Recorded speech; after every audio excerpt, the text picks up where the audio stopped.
Well, here we are again, XFM on a Saturday. Just gone 1 o'clock, Steve, if I'm very much mistaken.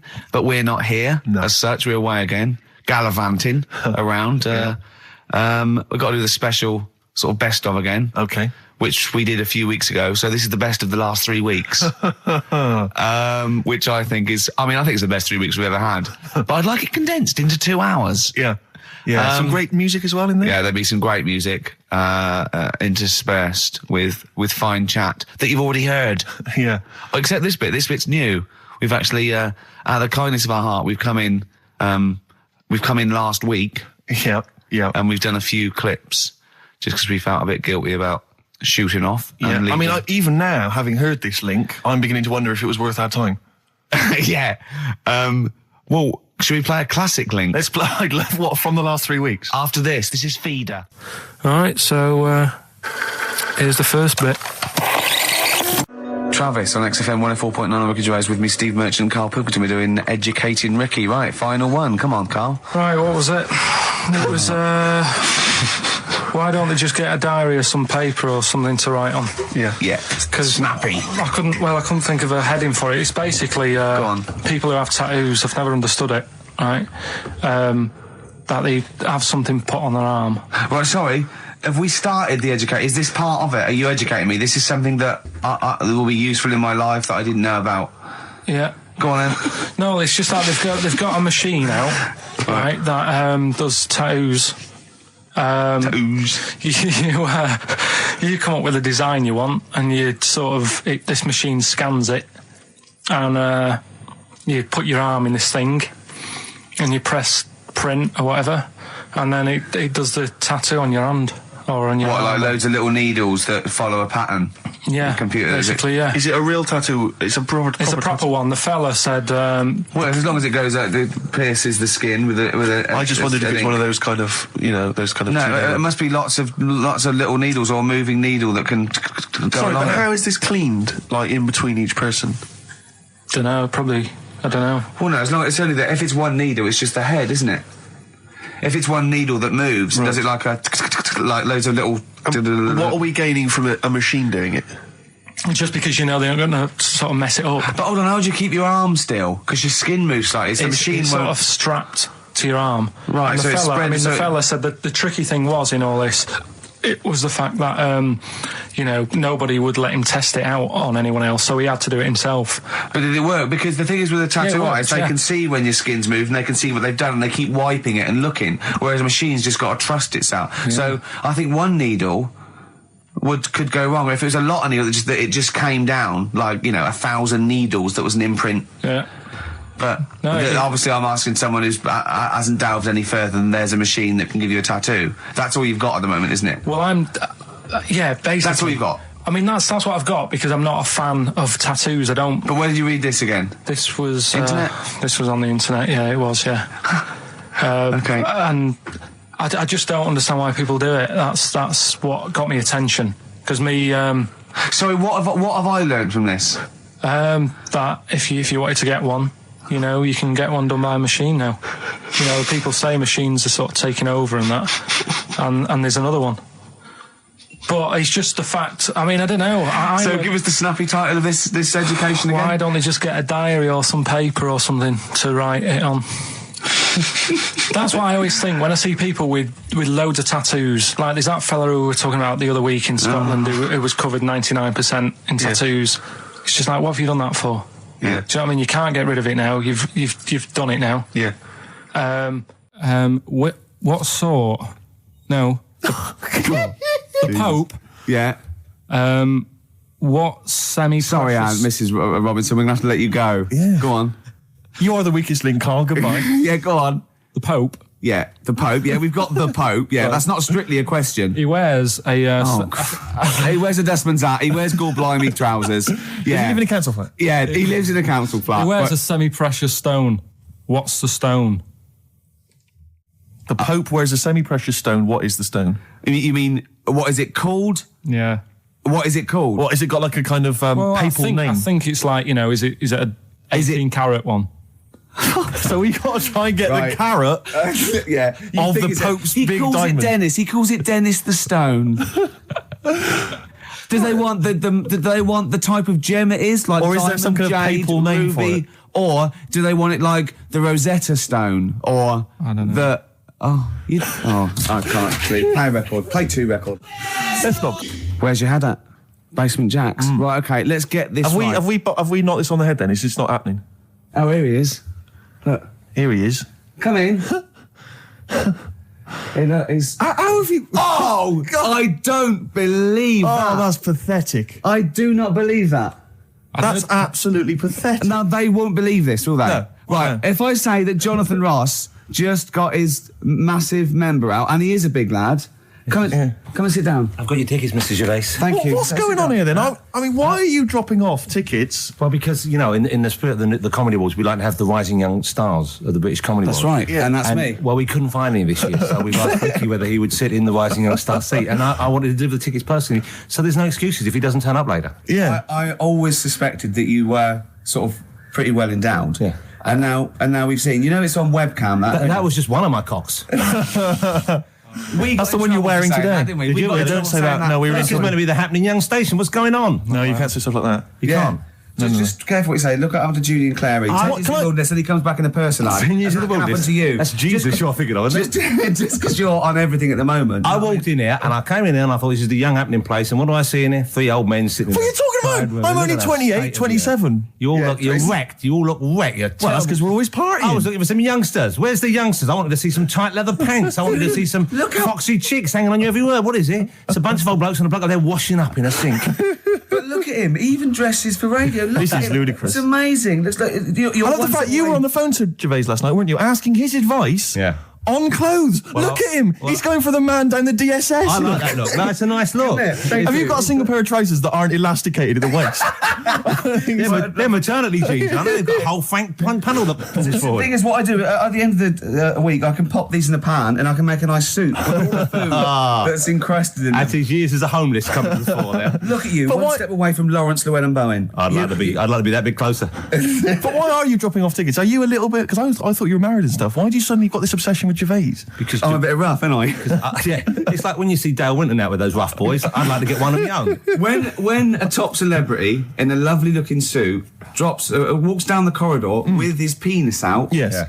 I know that I'm still an You attractive know man. you've arrived. I was inaugurated the same way. For me, it was Des O'Connor. It's like it's the passing on of the baton, if I may use that euphemism. and you've been battened. But it's fantastic. Well, it's it gonna be- is a pleasure. I don't think I'm complacent just because I'm mixed with you. I still wake up and think, I don't believe it. I'm mates with Jono. Can I just point out? Jono. I was listening to the show last week, and I heard you, as always, revealing a little too much about yourself, if you don't mind me saying so. Yeah. Steve, tried. Not as much as you. No, but that was just for the benefit of the room. Yeah. And talking about when you used to occasionally urinate in the sink. Yeah. When you were around my house last time, and I came in the kitchen, and you looked a bit shifty. No, please reassure me. It was more ownership. That Yeah. I was like, I went to my territory, and then other people that come in that go, has Gervais been round here? It's like just marking my territory. Because my coffee the next morning had a hazelnut tang to it that I don't remember putting in. Can I just say something? Because I mean, I used to, mention to you, Gervais, when we first started getting involved in the business. Yeah. I used to say, if there was one celebrity I'd like to be friends with, it's Jonathan Ross. Yeah. Lo and behold, Ricky's befriended Jonathan Ross. I'm nowhere to be seen. But Not Ricky invited told me- round. Ricky told me that I could be his friend, providing I never extended the arm of friendship. Right. to you. Yeah, if you ever... I thought as much. He tries to keep everyone else down he works with, from the office, all the other shows. He Yeah. tries to keep them down. He I said, didn't even want I'm you to number come one. in. I wanted Yeah. to meet you on the steps. Yeah. I didn't even want to tell him you were around. But you called. He went, who's that? And he saw your name come up and he went, well, can I meet him? Well, you're all coming tonight, aren't you? This isn't Radio 2, by the way. These links are way too long. This is snappy radio. We have to play out... Yeah. You might The be kids have lost interest. But Put some more- the kids want to hear Coldplay, Catatonia, You know what I'd like? Faithless. How about some more of that instantly forgettable hip hop you play each week? One of those obscure hip hop hooray. That's the worst feature on British radio. You should be ashamed of yourself. Wait a minute, I've heard your As I was quiz on saying to Radio Bruce 2. Forsyth You're the having a other day, I laugh. said the hip hop's at its day. You should be that one. Put it away. Put it away. I'm Carl. Carl, how you doing? I'm all right. Got a question for you. Quiet man. Got a question. Yeah. The Pope. Yeah. What semi-precious stone does the Pope wear? That is easy. Go on. Topaz. Is that the right answer? I don't know. I might have wrote it down. I'm really sorry, Jonathan. It's not what he publicly admits to, but I have to know because I was hanging out with him at the Groucho one night, and he was saying, "Oh, look at this, look at this, look at that topaz. Go and buy that. Look at that. Vatican City." Look at that. We can make a nice ring out of that, he said. Didn't go anywhere, but thanks for asking. I better go. I've got to go. I've got to go and buy you. some winkle pickers. Thank you very much. Okay. Enjoy Nice to it. meet you, Stephen. Yes. Carl, I wish I could say it'd been a pleasure, but actually it was quite creepy. See you later. Thanks. That is a blinding record. And before that, Rick, what do you make of those adverts? They were great, weren't they? I like them, yeah. I'm going to buy all them products on the way home. And that's endorsed by Ricky Gervais. He's won awards. Yeah. Rick, do you remember this? This was a hilarious moment. No, you'll remember this when you hear it. It was when Karl said something that was basic. Well, I think for a lot of people it sounded like a lot of old bollocks. Badly drawn boy.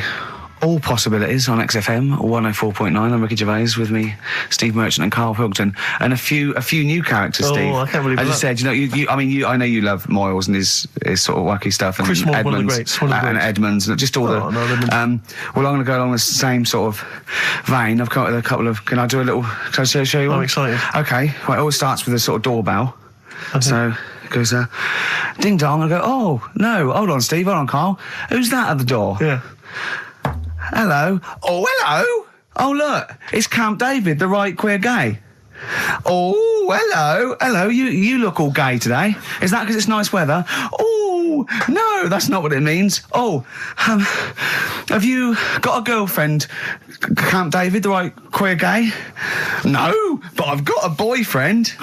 Yeah. Oh, bye. Yeah. Right. Oh, ding dong. Oh, it's another one. Another comic. Hello. Oh, look. It's Holy Fuck, the little funny Chinese fella. Wait, that's his name, Karl. That's his name, Karl. Karl. Hello, Holy Fuck. Harold. Yeah. Right? Yeah, that's fine. Mr. Fuck, you can call me Holy if you want. No, I'd prefer to call you Fuck. Yeah. Right? You're right. Nothing wrong with this so far. No. Have you got a girlfriend, Mr. Fuck? Achoo. Oh, you haven't got that SARS, have you? Yeah. No, that's my girlfriend's name. See? Yeah. Clever. Oh, just before you go, Mr. Fuck, I've got two things here. I've got a nice Trilby hat that you could wear, or I've got a little lampshade. Right. Which one do you want to put on your head and walk around? I presume the Trilby. No, but it's not. No. Yeah. The lampshade. Lampshade, of course. Bye. See you later. Yeah. I thought they were genius. Can I be honest? I'll be honest. I thought they were brilliant. I thought they were. You didn't steal them off Chris. No. They're original. They're original. Sometimes characters. Chris Moyles has done stuff as good as that. I know. Yeah, I know. But no, these are all mine. So there you go. We'll be hearing more from Camp David, the right queer gay, and Holy Fuck, the funny little Chinaman. What? All right, Karl. Yeah. Is that your sort of humour? It might not be your sort of humour. You just should have run it past me before you did it. Yeah. What one are you worried about in particular? The not Camp David. Well, say his name. No. Say his name. Which one? I don't know which one you mean. The Chinese fella. I forget who that was. What was his name? I can't remember. Well, if you can't remember, it can't be that good, so we'll leave it. We won't do it again. Right? I'll tell you what I've got, Steve. Oh, what? I'll tell you what I'm thinking. Go on. Right. Do you know, like, TV programmes sort of get rested in the winter? Ding dong. Oh, no. Hang on, who's this? Oh, go on. Hello again. Not now, Mr. Fuck. We're talking. Bye. Is that Holy Fuck again? Yeah. Okay, Karl. Look at Karl's face. Right. Okay, that's it now. I'm not answering the door anymore. Right. Okay, go on. Right. Yeah. Ding dong, ding dong, ding dong, ding dong. He's trying to get in. Don't be impolite, Rick. Come on, Rick. He wants to come in. No, it's too late. It's too late. He's gone away now. Go on. Right. Anyway, what I'm thinking is, Rockbusters coming back for a bit. What? What are you talking about? He likes my idea. He likes my characters. He doesn't like that idea. If I what, Karl? No, I was going to say, if I came up with with what? With that Chinese fella. What was his name for again? a sketch, you wouldn't have liked it. So let's do Rockbusters and see how it goes. I know you weren't a fan of it, but hang on. Yeah, but to be honest, Karl, he dissed Cheap as Chimps, and we know that's a brilliant idea. Hang on, sorry. We all agreed that Rockbusters was a piece of old toss. No, I didn't. I said it needed resting. And that's why we stopped doing it. I said it needed resting for a bit. I don't remember that conversation. What do you mean it needed resting? We abandoned it because it was appalling. You it started off as a nice idea, but you just gone crazy. Let's play a record and come back to this, shall we? What do you want to play? Bit of sugar. Oh, yeah. Brilliant. That'll cheer us all up. I don't know why you were thinking of bringing this back. I'm genuinely worried about this. Well, is that the doorbell?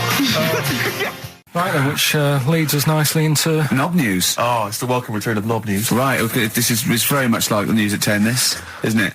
I do a bong, or in this case a schlong, and he gives me the headlines, the knob news of the day. The big, where have you collected all this knob news? Was there a lot of knob news this week? It was mental this week. The amount of stuff. The way it works, you give us the bong, I'll give you the headline, okay. Steve decides which stories we're going to talk about. And now on XFM, knob news. Schlong. Man grows knob on his arm. Schlong. Man gets doctors to make him a second knob. Schlong. Turkish prisoners made hole in cell wall to produce third inmate. Schlong. Doctors accidentally remove man's testicles. So, well, can I straight away go for the accidental removal of the testicles? Well, it's happened before, hasn't it? We've talked about that before. Well, how did what did he go in for a tonsillitis? What are they called? Tonsillectomy. And he went in the wrong way. What are you talking about? How can they accidentally remove his testicles? It says he didn't look at his folder, and the doctor said to the fella, "Oh, we've removed your testicles and we wanted to take out your prostate gland." So that's what happened. There's the story. This is what I mean. That's why I don't like going to the doctors. Yes. It happens, doesn't it? Because all these sort of it's when they say things like, "Oh, it's just we do loads of these operations." That's when they're not concentrating. Brilliant. Do you know what I mean? When they say it's procedure, that's like having a boring job that you do every day when you're not going to be concentrating. I prefer them to go, "This is a tricky one, this." I know what you mean. I sort of do know what you mean. People, you watch TV programmes about, like, you know, removing someone's second head or whatever, and there's like the best surgeons from all over the world. It's televised. They can't make a mistake. They can't go, "We took his legs off by mistake." Whereas the fella who's having a prostate's like, "Oh, do you want to do it? I'm sick of doing them." Yeah. And they're probably doing a crossword whilst writing it. Of course they are. I've seen that actually in operating theatres. They're doing a crossword. That's what I mean. Yeah. I was just examining some of the other knob news, Rick, a little bit more closely. Man gets doctors to make him a second penis. I'm sure we're all interested to know what happened there. Yeah. A German who persuaded doctors to give him a second penis has lost his wife after he showed her the result. Biker Michael Gruber lost his original penis in a motorbike accident, and doctors built him a second one using a mixture of skin, bone and other tissues. Bone? Apparently, the penis worked so well that he was even able to father a child with his wife Bianca. But Gruber was still not happy and asked doctors to repeat the operation and build him a better organ, to which they agreed. From his hospital bed, he said, "I've got 2 penises, but no wife. I'm hoping when I get rid of one of the penises, I'll get her back." What do you mean? Sorry, he had 2 put on. What side does he wear? So he's had both. So he's had 3 then. Yeah. This is probably the thing that happened with Hitler, when he had 1 ball, but he had 3 at one point, didn't he? So he just kept one in the other ball, gave his mum one, and kept the other one. Well, do you know what happened to me on the way in? Go on. A homeless person called me a dickhead. How did he know? Do you know him? Is that why? He's like the local big issue fella. Oh, yeah. Yeah. And he knows me, he sees me walking up and down the street. Oh, that's how he knew you. Right. So normally I have a bit of a chat with him and that, and I walk past him. And you know, I can be a little bit cheeky with him because I've been cheeky with him in the past with stuff. You pinched his arse. No, just saying stuff like, "God, you're always there. I mean, you got home to go to," and stuff like that. Yeah, no, just breaking the ice. Go on. He knows, and he'd laughed at that last time. So I thought I can be a bit cheeky, right? So he goes, "Do you want a big issue?" I said, "No." He said, "Come on, I've got loads of them, right?" So I sort of said, "Oh, when I was a kid, and I used to do a free paper around the free papers one," I said, "Just put them in the bin and go home." Right? And he went, "Yeah, but how am I going to get any money doing that, you dickhead?" You see, I can see his point. He is homeless and having to sell newspapers to get 50p or a quid or whatever. Yeah, and sometimes I treat him right? And today I didn't have any money. I had a takeaway last night, and I normally give them £1, and I felt bad not being able to do that because I didn't have any money on me last night. Right. I couldn't look him in the eye. Did you explain this to the homeless person, the traumas of the takeaway without the tip? Did you explain that, you've had it hard as well? I go, look, you don't I had food delivered to my warm flat. Yeah, it was a nightmare. You don't know what that's like. You don't know what the trauma is because you can't have food delivered to your flat because you haven't got one. So please don't look at me like that. You should have said. But most people ignore him. At least I gave him a bit of acknowledgement and sort of... took the mick. Yeah. I didn't think I was just being friendly. Yeah. No, I know. You got to be careful with the homeless because this is true, and when the clocks went back recently, so you got an extra hour in bed. Yeah. And I was at Cash Point with a friend of mine, and there was a homeless person sat by the Cash Point, and we were getting some money out, and she said spare some change, and my friend said, he's a bit awkward. He's just trying to make conversation with her. He went, clocks go back. Extra hour in bed. Oh no. I gave her £2. I felt so bad. He didn't do it intentionally. He didn't realise what he'd said. Just making conversation. Bumbling. It's tricky making conversation with the homeless because there's so many areas you've got to avoid. What was on the telly. Yeah. Although I get recognised by homeless people and think, are they? I don't know where. But you've got to remember that's very much your demographic, Rick. Yeah. People who watch TV through the window of Dixon's. In Dixon's. Yeah, there was Ricky Gervais is on. Yeah. Well, they can smell the alcohol on you. They think you're one of them. There's a fella who was in a coma for 20 years. Just they kept taking him through the normal day. They take him to Alton Towers and stuff. Doesn't know anything about it. Just kept going through the motions. Don't know if they kept charging him. Kept putting him through all that. He eventually came out of it. 20 years. And went, stop taking me to Alton Towers, it's shit. I just thought, imagine how much post he had. Eh? How much post?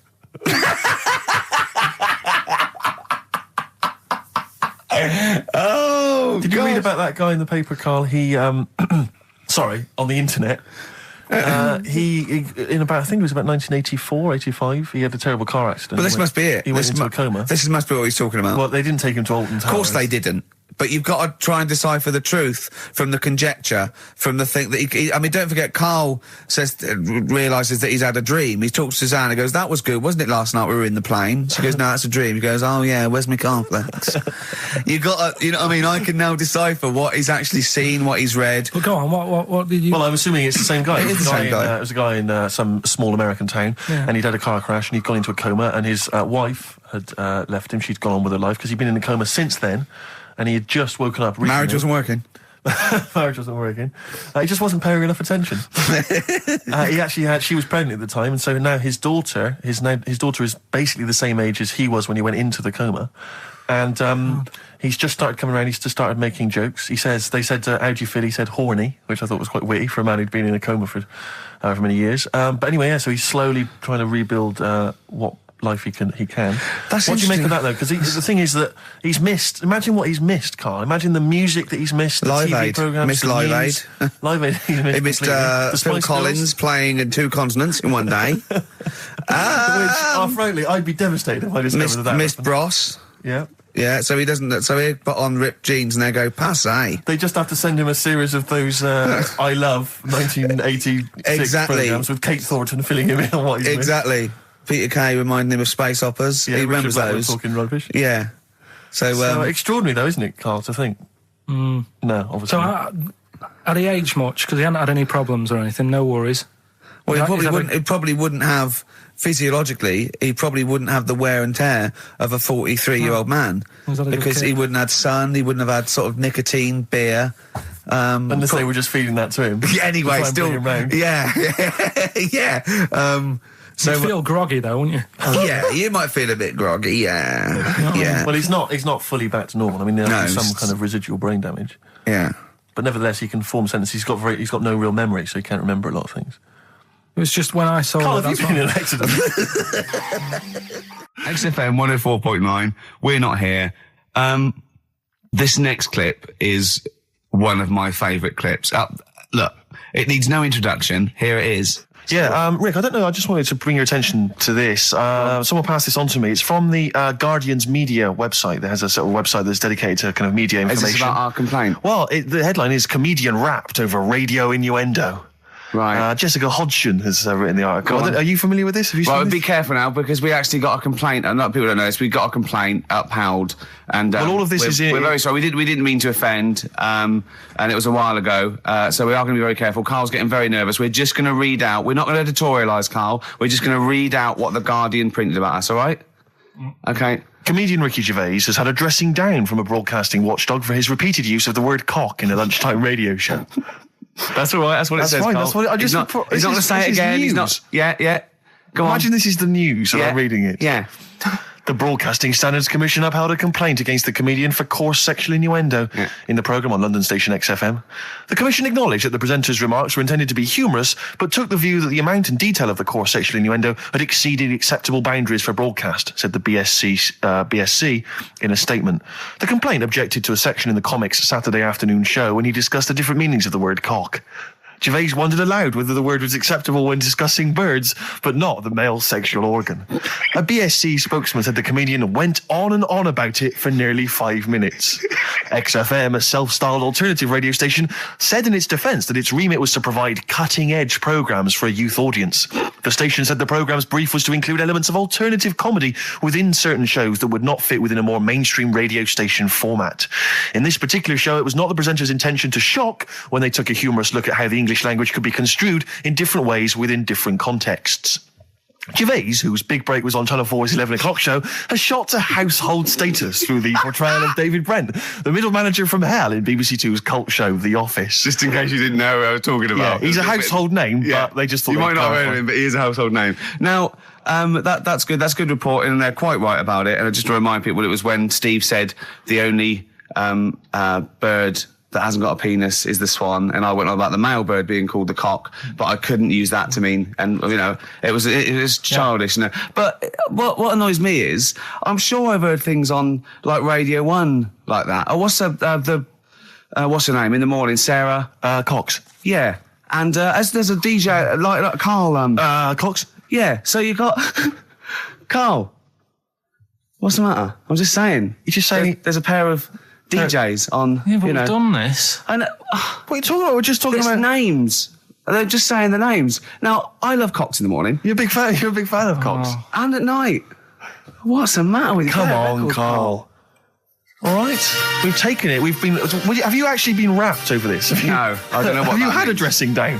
No. When did that happen? I don't know. I was meant to tell you, and I never got round to it. Okay, thanks then. So don't do it again. We went. It was a great day, wasn't it? Brilliant round of golf, absolutely brilliant. Such a beautiful place in Stoke Poges, it's like a really posh place. And are you a good golf player?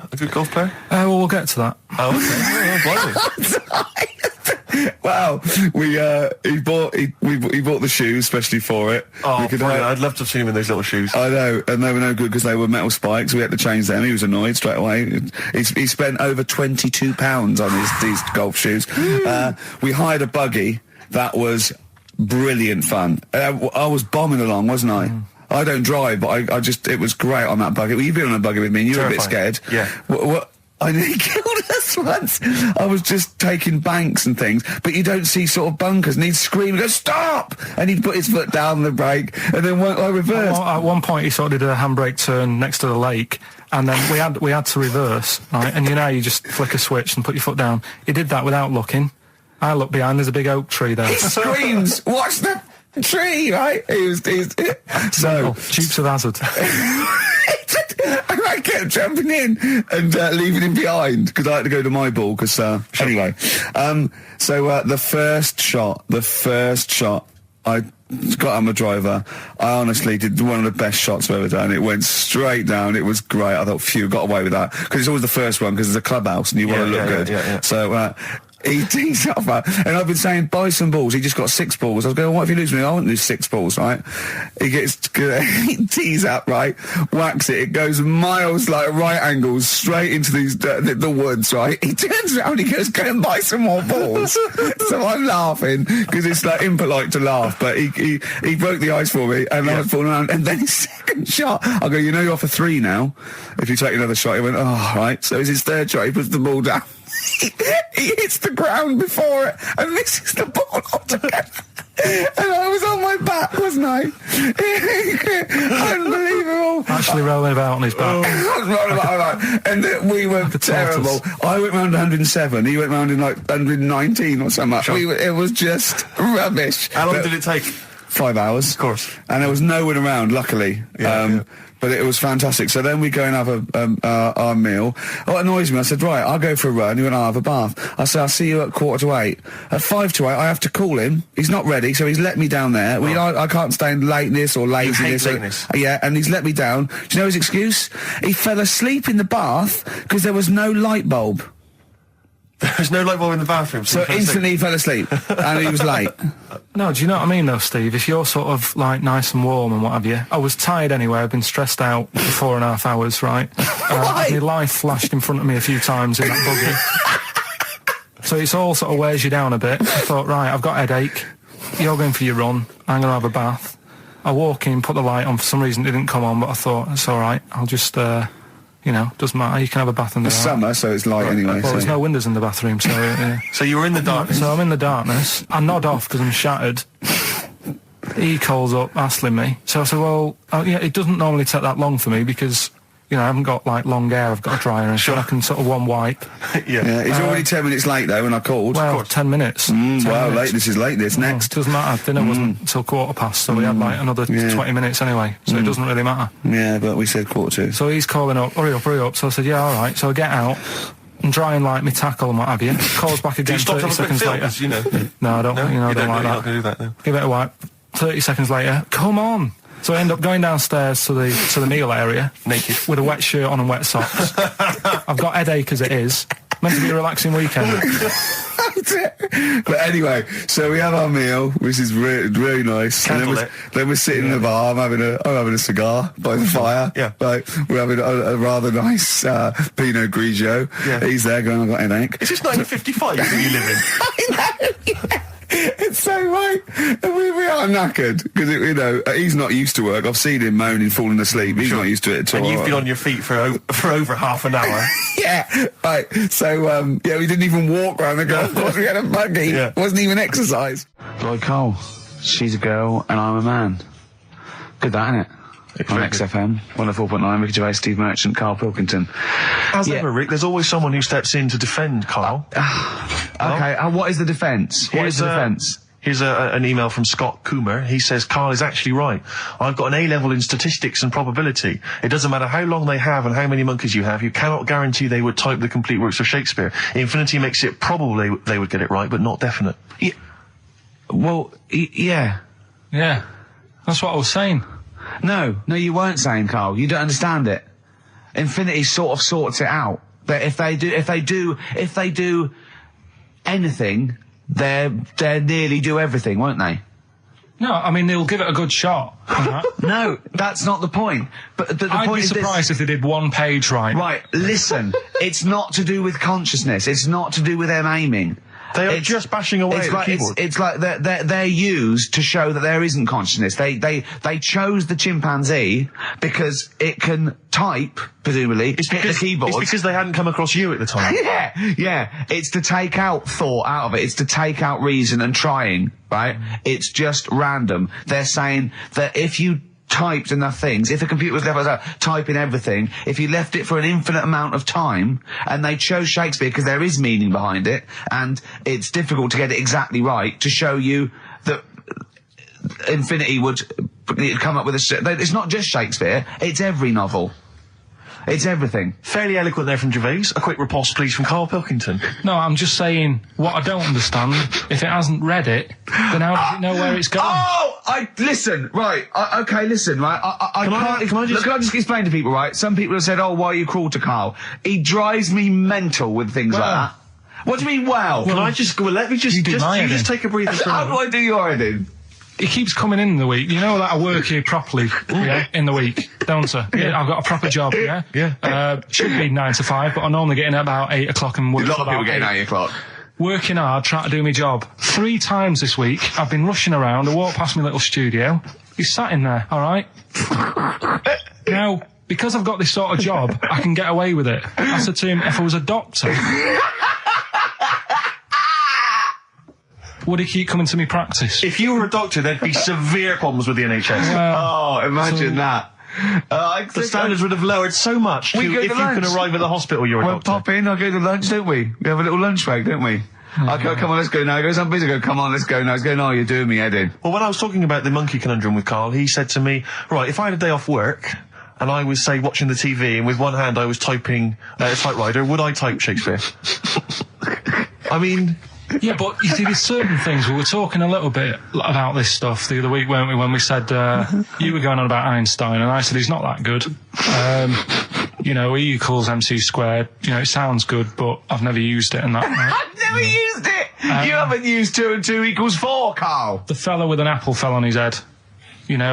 It could have been anyone sat under that tree. Do you know what I mean? It's just annoying. Lucky. And it just happened to be a genius. Newton gets all the credit for his laws of the universe. Well, other people were working whilst he was having a lunch break under the tree. So in a way, it's like he didn't deserve to have that success story. Again, forget the apple and the tree and whether he was sitting down having a lunch break. It's totally irrelevant. Yeah, but what I'm saying is there's certain things that will just happen. It's like, I think we were talking, when we were out eating the other week, we were talking about Noel Gallagher. Well, this is the reason the monkey discussion came up, right? Noel Gallagher... I don't know what to say. I don't know what to say. Rick, I don't want to misquote Noel. I'll be like Herbert Lom in Clouseau. I'm going to get a twitch whenever he opens his mouth. I don't know where to start with some of his statements. Well, as I say, this discussion began because we were talking about a quote that Noel Gallagher supposedly gave. Now, I don't want to misquote Gallagher, but the gist of it was that he said, had I... written Wonderwall or whatever, instead of the Beatles writing Strawberry Fields or whatever, I'd be the one that was considered the great songwriter and it wouldn't be the Beatles. It's just the fact that they came first that meant that they get all the credit as being the greatest band. I don't know where to start with that statement either. I mean, that's Gallagher's thing and he's, well, whatever. We know what we think of that. What was your point, Karl? You agreed with him, didn't you? Yeah, I reckon, right? Do you know we've talked about putting a baby in a room before and it'll know what colour it is and stuff? If you got a room that's painted red... Right, but forget that, because that's going to confuse Hear him out. Listen to me. Say if they did some new TV show, right? Like, what's that film with Jim Carrey in where The Truman Show. The Truman Show, right? So they make up a little room, and some woman has some kids, and you say, right, let's put the kids in this room, and they don't know what's going on outside. They don't know anything about, like, EastEnders and that. It's like their little world, right? They don't know anything that's gone on. How could a child survive without EastEnders? Right, listen. So, you sat in the room, right?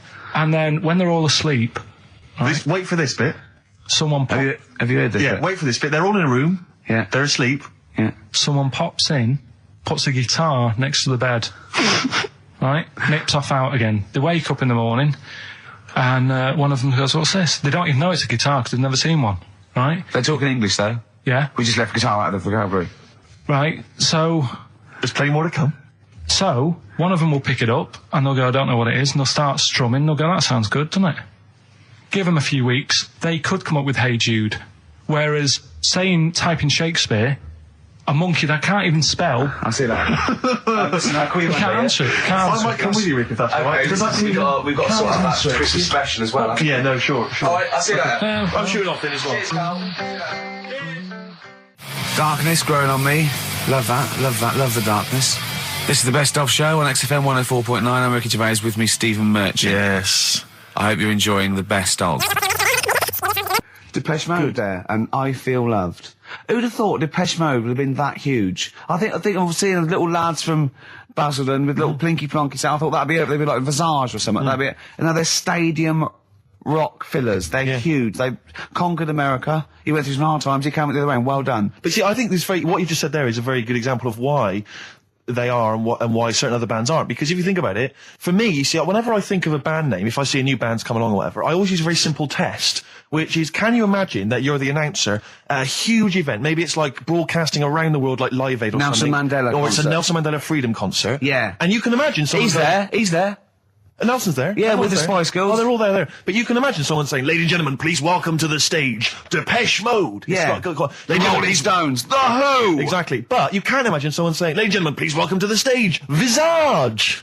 Ladies and gentlemen, will you please welcome our headline act? Welcome Idlewild! Exactly. Ladies and gentlemen, please welcome to the stage, Ned's Atomic Dustbin. It doesn't... You know what I mean? You just know. The Levelers! Some bands aren't going to make it. Ladies and gentlemen, please welcome to the stage, Mega City 4. You know what I mean? It's just a simple test. We'd like you to do that at home.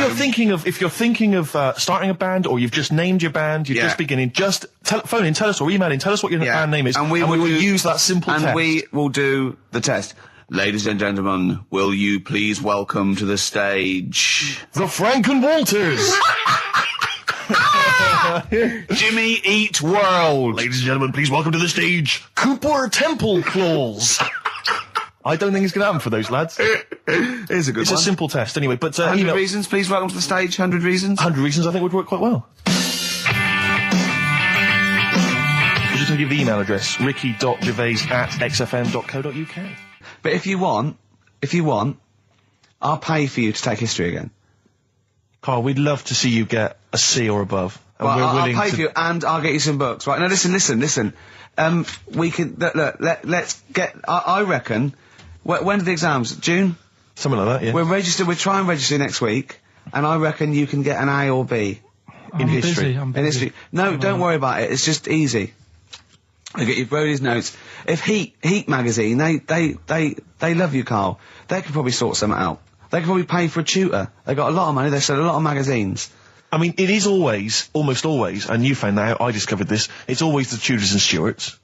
There's no fear for them not coming up. Now, what do you already know about them? You must already know stuff about Henry VIII and Elizabeth. No, because it's too long ago to even get interested in. Do you know what I mean? You can't. Is that why you didn't? To it. Okay. The Anderson thing, it was like, God, you know, I bet my mum and dad were in an Anderson shelter. You know, this is interesting. What, when they... Oh, my granddad would have, like, had something to do with this. But the Tudors, it's like, I don't know even if they had a family back then. Play a record. If we come back Hang on. Sorry. Because I need to introduce my the new feature. Yeah. For the I record. don't know if I had a family back then. Carl, listen, let me just ask you now, right? If you can finish this sentence, we've got a chance. Divorced, beheaded, died. Divorced, beheaded. Died. What is it? We just need to do a little bit of work, but otherwise I think you're going to be fine. It's how you remember what happened to Henry VIII's wives. They're little... Divorced, beheaded, died. Divorced, beheaded... It's like spam. Support... What's it? Support, protection, anchorage, movement. That's how You're going to... That's nothing to do with the Tudors and No, Stuarts. nothing to do with the skeleton. Yeah, see, no, we're not doing biology. Mnemonics and acronyms. What happened to Henry VIII's last wife? Did she die, or did she not die? Divorced, beheaded, died. Divorced, beheaded. Do you know that the only king that has got a moustache is... No. The only king that hasn't got a moustache is the King of Hearts on the playing cards. Carl is genuinely... I don't know if he's actually upset or embarrassed, but it doesn't matter. Why does it matter? You were 15 and didn't go to school. If you were my friends, I think you would have just said, oh, we can't find them. Why? But you just wanted to know. What's to do with that? Well, what do you mean? What do you mean? It's ridiculous. Do it again because you want to learn, because there's great things in the world to learn about. Don't worry. Look, GCSE is vocational. Is vocationally for a 15, 16-year-old to go on to do A-levels or whatever, or to get results. But you don't need that because you've done very well. You don't care about the Tudors and the Stuarts. I mean, you know. I mean, I've had a couple of jobs, not this one, because you don't need qualifications to get a job. Obviously. In the radio. Yeah, obviously. You're absolutely right. But the ones that I have got in the past, I did, because I didn't collect them, I had to lie. And I didn't like go mad. I didn't say I had A's and stuff. But I didn't put history down because I didn't even know I did it. So it's a bonus. I kind of treated myself to like a D and a couple of C's and that, so it's like, well, he's not... I love the fact that Carl even then was honourable. It's like, I'll at least put down the ones I think I took and lie, but the ones I didn't take, I won't lie about. Yeah, and don't give yourself a B. Exactly. If they're going to find out you lied, give yourself a B next time, It could Carl. backfire, couldn't it? I mean, my brother's a bit mental and he used to do things like go for jobs and say, oh yeah, I've done this before. Like being a mechanic, and he's never even picked up a spanner. And yet, he'd have the confidence to go and try and fix cars. Well, I'm not that daft, but... God, an E. Who do you blame for this? That's just an easy way out. I have to blame myself. No? Yeah. What was the teacher like? Well, there's loads of different ones. I didn't like... I mean, the history teacher, it is my own fault, because with her, she's a bit mental. And I used to kind of stop the lesson by saying, "Oh, miss, tell us about your fireplace you've got that is made from a gravestone." Because that's what that she would had. stop any English teacher in their tracks. And she loved telling you about it. Yeah, so it was like, oh, I learned brilliant. that from a teacher. So that's why I didn't know about divorce, head loss, and all that. Yeah. Dandruff legs. Horse, head loss, dandruff legs. But remember now, divorce beheaded died, divorce beheaded survived. That's all you got to remember. And what's that? That's what happened to Henry VIII's various wives. In order. What does it spell out? No, it doesn't spell out anything. You just got to remember the rhythm. In order in which he married.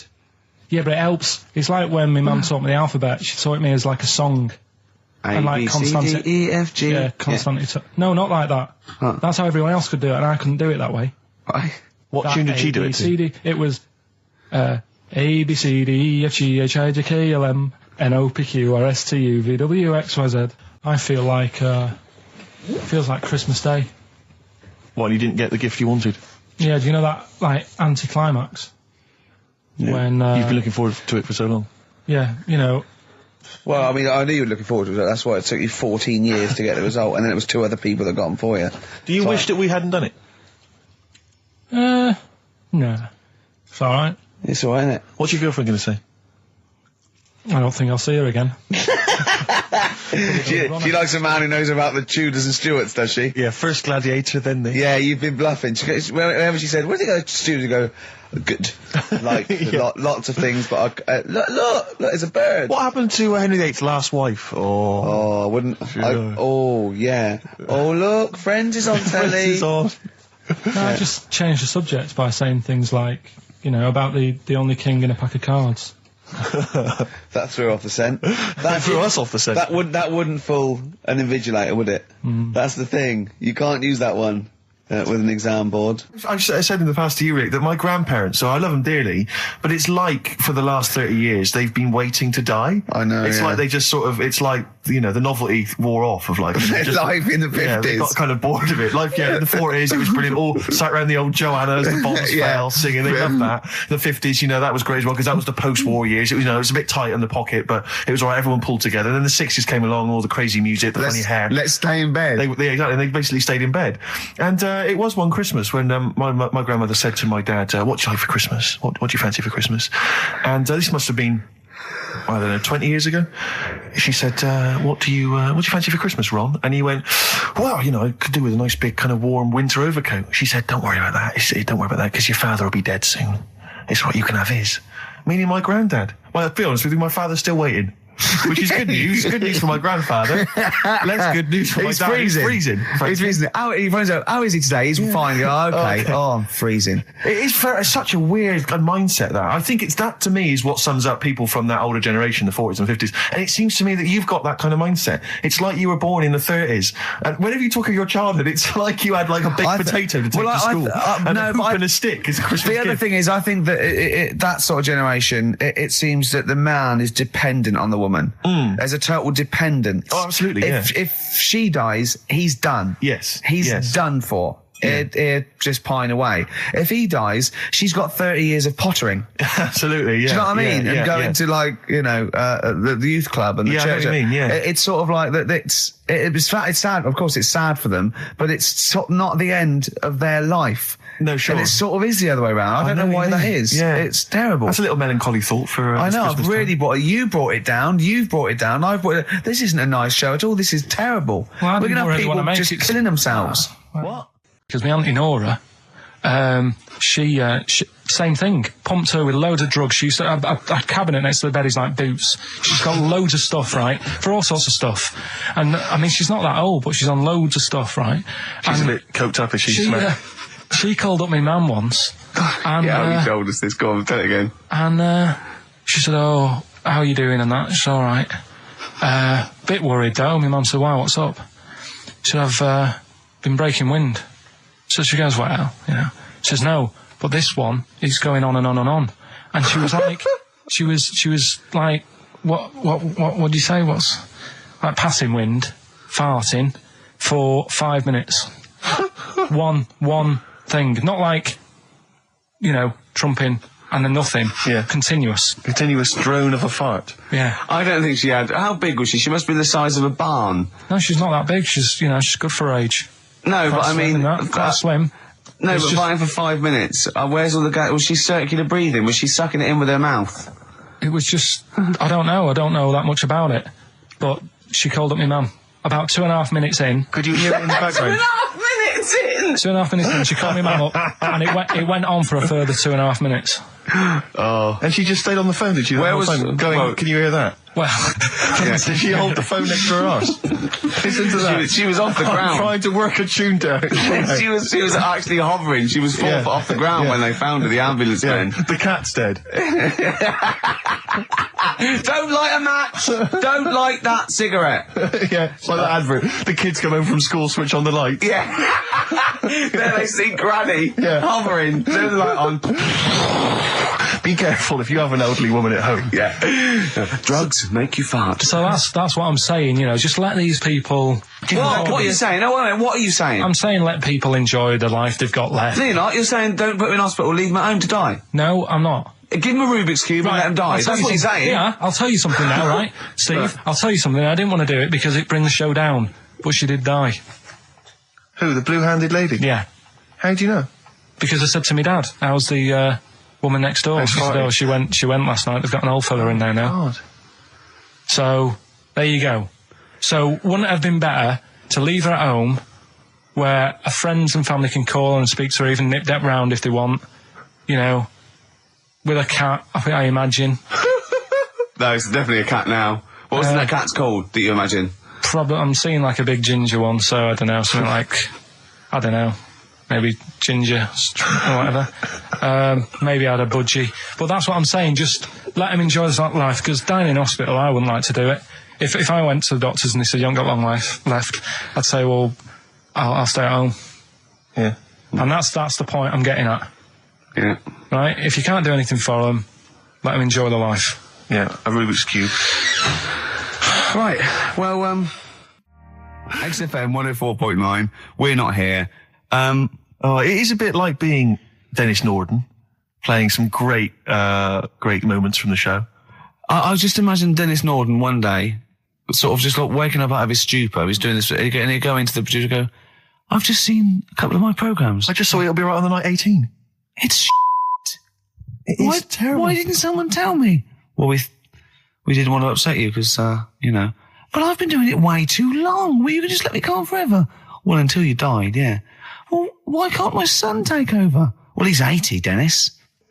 And the jokes I'm doing, they're awful. They're just, why have I got that clipboard? I've written these jokes, they're not funny. There's an audience, they're laughing. What are they laughing They're not at? laughing. They're not laughing. That's canned laughter. Who are those audience? Who goes to an audience for It'll Be Right on the Night? A lot of them are older than you. It can't be right. Do you know we have a 15% fatality in one of your audiences? But I went home at Christmas, I watched one of the episodes. Yeah. I was with my family and friends. I said, watch this, you'll love it. Stony face, no one laughed. They all thought it was shit. Well, it is. Well, why didn't you tell me earlier? We didn't want to hurt your feelings. You're an old man. You may be upward of 102. I didn't realise. Yeah. I think that my new TV is too big, Rick. I said that I know, when he I don't know bought what it. I was thinking. But I can't believe it. He talked about this buying it. He's got a bit of cash now, of course. And what is it? 42 inches? 42-inch plasma screen. What did it cost you? $3,000 or Oh, something? don't tell me. That's Wow, gross. it's 3.5 ridiculous. grand. $3,500. Big spender. Of course it's too big. Well, I can't get far enough back in my room, in my living room for it. You know, you're meant to be, I think, 4 times the screen size away from it Really? to get out from the air. So that's 4 times 42 inches you're meant to be sitting away from it, which is impossible. Yeah. Well, I'll have to just get friendly with the neighbours. Yeah, watch it through a hat. If that's the case, though, aren't you better off just getting a portable? What? I don't understand that rule. Well, What are you saying? Well, you're meant to be 4 times the screen size away from the TV. But then what's the point in having a big telly if you've got to keep moving further back? Get a portable. And sit and right sit next to near it. Do see your point. Why do people go to the cinema then? Did you see films that are out yet? Fair enough, he's got you there. Done. I'd tell you this, though. I had it delivered, and, are you supposed to tip delivery men? Of course you I are. don't know. You see, I've never had anything delivered before. I never spent that much money. Not if it's a courier with an envelope, but if it's a bloke who's struggled up the stairs, two fat blokes with a fridge, then give him a $5 for a drink. But the problem was, I didn't realise, and I was thinking to myself, I wonder if I've got to tip him. And the guy was leaving, and my mobile phone went off in my pocket, and I reached in to get it. He put his hand out, thinking it was a tip. I went, it's just my phone. And I felt terrible after he left. I didn't know. What was I going to do? Run down the street and offer him a $5? No, of course not. No, I'm not made money. I just spent it on TV. Yeah, I got no money, mate. Yeah. I just spent it all on this. I had to clean out my jar, everything, the drawers. Yeah, I had to take some bottles back. The problem was, it took me forever to wire it in. I thought, I'm not going to pay for someone to wire it up, So it took me about 3 hours to wire it in, and it was huge. And I got it switched on, and the first program that was on when I got it wired in was Bargain Hunt. I'll tell you this, David Dickinson's tan almost took my eyeballs out. It was incredible. It was like X-rays. It was extraordinary, the glow. A huge plasma screen with this orange thing coming out, and he keeps turning to the camera, doesn't he? Just to get you. Yeah, he turns away. You get a bit close. They go, "What's he doing?" He just turns around, takes the cornea off. What do you think, Bargain Hunters? Bargain Hunters. Oh dear, that's why I'd buy a plasma screen to watch Bargain Hunt. I mean, it's ludicrous. This is the problem, is because what do you watch? I mean, have you watched anything that's been worth having? The only thing I've watched really worth watching. 24. Well, 24 works great, but also films. Obviously, that's the main reason I bought it, because films just look amazing on the DVD on the plasma screen. There's that one. There's that one that a bloke, right, was going to get a phone call at 4 o'clock to find out if his business was, okay, right? And if he didn't get the phone call, he knew he was broke, destitute. So dead on 4 o'clock, the phone didn't ring, so he went up to the roof, his office, and he jumped off to commit suicide. And as he was passing his window, the phone was ringing. Oh no. Carl, it didn't happen. Didn't happen. Think it through. Who told that story? Who told that story? As he hit the pavement at 120 miles an hour. He's the only person who could have known that series of incidents. Also, why didn't he wait? As his life's at stake, why didn't he wait till 5 past? I'm going to give it 5 minutes just in case. In case the lines are busy. Yeah. And what sort of bloke goes, I'll call you at 4, okay, if you're busy. Well, call me anyway. No. If I don't call exactly 4, then, you commit suicide. Commit suicide. I would, because if I don't call at 4, that's the end of it. Well, call me anyway. No, that's not the way I work. Why can't he just call me and tell me the other way? Well, I'm telling you how I do it. If you're bust, I don't call. Can't he just call to verify in case something goes wrong? What if it's engaged? It won't be engaged. Just commit suicide at 4, please. It didn't happen, Carl. What exactly is there then? Is it just a kind of moon-like kind of surround with just kind of dust and rock? That's exactly what you see. I was there when the Mars thing went wrong. I would have just sent a camera crew there, filmed a bit of that, right, and say, here we are, this is it. Ignore the little coffee shop in the background. Right? This is Mars, because that's where it's like just loads of dust, holes everywhere. Tidy it up. Little round-headed aliens complaining. Whinging. Just like Mars. Yeah. So is there what's the best bit about the holiday? Come on, pretend you're Judith Chalmers. I have been doing. I would have done all. I would have said that. Don't bother. Right. I mean, the hotel was good. Yeah. That was all right. What was that like? It's all right. Just, clean. That's all you want, isn't it? See, that's not quite what Judith Chalmers does. She doesn't go, what's the hotel like? All right, yeah, clean, isn't it? All right. What was it like? What was it? 3-star, 4-star? Did that have a swimming pool? What was the room like? Yeah, had a swimming pool and that. Yeah. Yeah, it's good. I think it was one of the better ones on the island. Okay. Nightlife? Wasn't really. And there was a bar. There was some bands playing. Yeah. Not very good. Food got a bit boring. Yeah. It was always the same food every night, but they sort of themed it and made out as if it was different. So, like, on Mexican night, it'd be chicken with a nacho on it. Right. And Chinese night, sort of chicken with a little prawn cracker on it and stuff. Sure. But that got a bit boring. That's me just turning on my phone, because I want to read to you a text that I got from Carl. I think you sort of sum up the holiday in this text, don't you? Do you remember it? I can't remember. Let's have a look. Let's have a little look. Instantly, what did Suzanne, your girlfriend, make of it? Similar view to you, that they should fill in the holes? Yeah, it's just that thing, you see, I went on a coach trip, right? and you go and see the volcanoes. Like I say, there's 36 of them. Yeah. Which, how many do you need? And when we're on the coach going round all these volcanoes, the fella on the front's going and look out your left window at the moment, and there's a volcano. And if you quickly look out at the right-hand side there, there's another one. Right. And on the left, he's just like, all right, we've seen it. Sure. Do you know what I mean? Yeah. And we'll talk about that trip in a bit. Right, this is the text I got from Karl, right? All right. Been up to a volcano. Been in some dead artist's house who built his house in the lava. They said they would show me science with volcanoes, but all they did was chuck some water in a hole and it shot up in the air. No dwarves in the canteen, no scousers here, but there is a Swede woman with a big head. She looks effing gormless with a cap on. All right? So a little reference there to... A Swede woman? What's that mean? Do you mean Swedish? Yeah. Or she looked like a vegetable? No, a Swedish woman. But they've all got sort of quite big bill, aren't they? And I sent him a text. Oh, well, it's just good to be on holiday because, I'm working. He sent back, so am I. Just been watching Sky News. There is a school for monkeys who want to get a band together. Is that monkey news for later?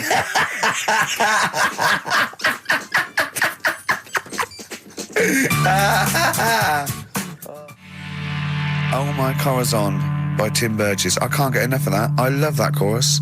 On XFM 104.9. Ricky Gervais, Steve Merchant and little Karl Pilkington. But it was a nice holiday. Yeah, it's all right. It's just, I went there to relax and that. Exactly. Did a little bit of that.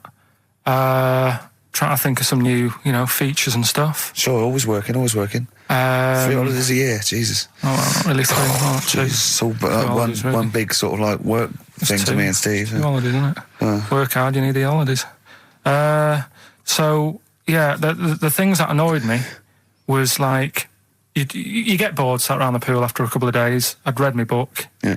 There wasn't much going on the... Not even any crabs to throw sand at, was there? No crabs or anything. They wouldn't bother with Lanzarote, right? So, decided to go on a little trip. That's when I saw the volcanoes and that, 36 of them. So, we go on the trip, and the thing that annoys me, it does happen every holiday that you go on. If you go on a sort of a package thing, they have these trips, right? And you pay about 40-odd quid, and they give you some wine to sort of make it feel like you're getting your money's worth. But how many of these trips have you been on then? Loads. Probably about 12. More holidays than I've had. Go on. So anyway, so you're on the coach, right? And they take you for the volcanoes. They took us in the middle of nowhere. Yeah. Right. There's nothing else round there. Sure. It's like I say, it's like Mars, but with holes in the ground. Yeah. Right. And they sort of drop you off, and they go, right, everybody, see you back here in an hour. There's loads of volcanoes for you to look at, and a coffee shop over there. And for a fact, right, you don't need an hour there. You could just say, well, just keep the engine running because I'll have a look in this hole, we'll get back on, give us 5 minutes. Don't need an hour. Absolutely. But that they've got something going. It's a backhander, definitely. What, with the coffee shop? Definitely, yeah. They go there. And they get everyone to have an ice cream and a coffee, and they sit down, have a fag, talking to the bloke. Yeah, and it's like, cousin. Yeah. How much was the coffee? Was it probably about €3 euros? So I think it was $3.50. Sure. Yeah. Which is, I don't know what. That's about £2.50 Yeah, they've stitched you up. Well, there's the best band in Britain, in my opinion. Big words. The Darkness, Growing on Me. On XFM 104.9, I'm Ricky Gervais with me, Steve Merchant and Karl Pilkington. Have you got the album? And already, they've had an argument. Yes. Well, I don't know whether we need to cheapen the show by discussing it, but I asked for a particular track. Karl is the producer, and he failed to get it for me. He's failed to bring it up from the record library. Completely failed in his mission. He needed to get 2 records, and he failed to get one of them. A 50% error rate there. Yeah, but like I said, I looked in the system, it told me what album it's on, I brought that album up. I'm busy. But, okay, so fine, you're absolutely fine then, that's no problem. Once again, that's a great excuse, Karl, brilliant. The show has been ruined, it's been partially ruined, but you've got a bit of an excuse. Alright, I didn't make a big deal out of it when you said, oh, and whilst you're down there, get us a new 50 Cent single. I never said, while you're down there, get this new 50 Cent single. I asked you if 50 Cent single was lying around. If it hadn't been here, I wouldn't have worried. So I get it, I did that for you. Right. And when I come up, you say, has it got swearing in it? Well, I don't know, it's 5 to 1, Steve. I haven't got time, I've been whizzing around. You're the producer, it's the brand new single. I'd have thought it had been lying around in the XFM office anyway. But I don't have time to sit around listening to music. Sure, well, yeah. Right? I know that you have. Now you've got an iPod that can hold 7,500 songs. I don't know when you're going to get round to loading all them on, but I haven't got the time. Sure. Busy. Yeah. Fine, okay. No, that's a perfect excuse, Carl. Well done, mate.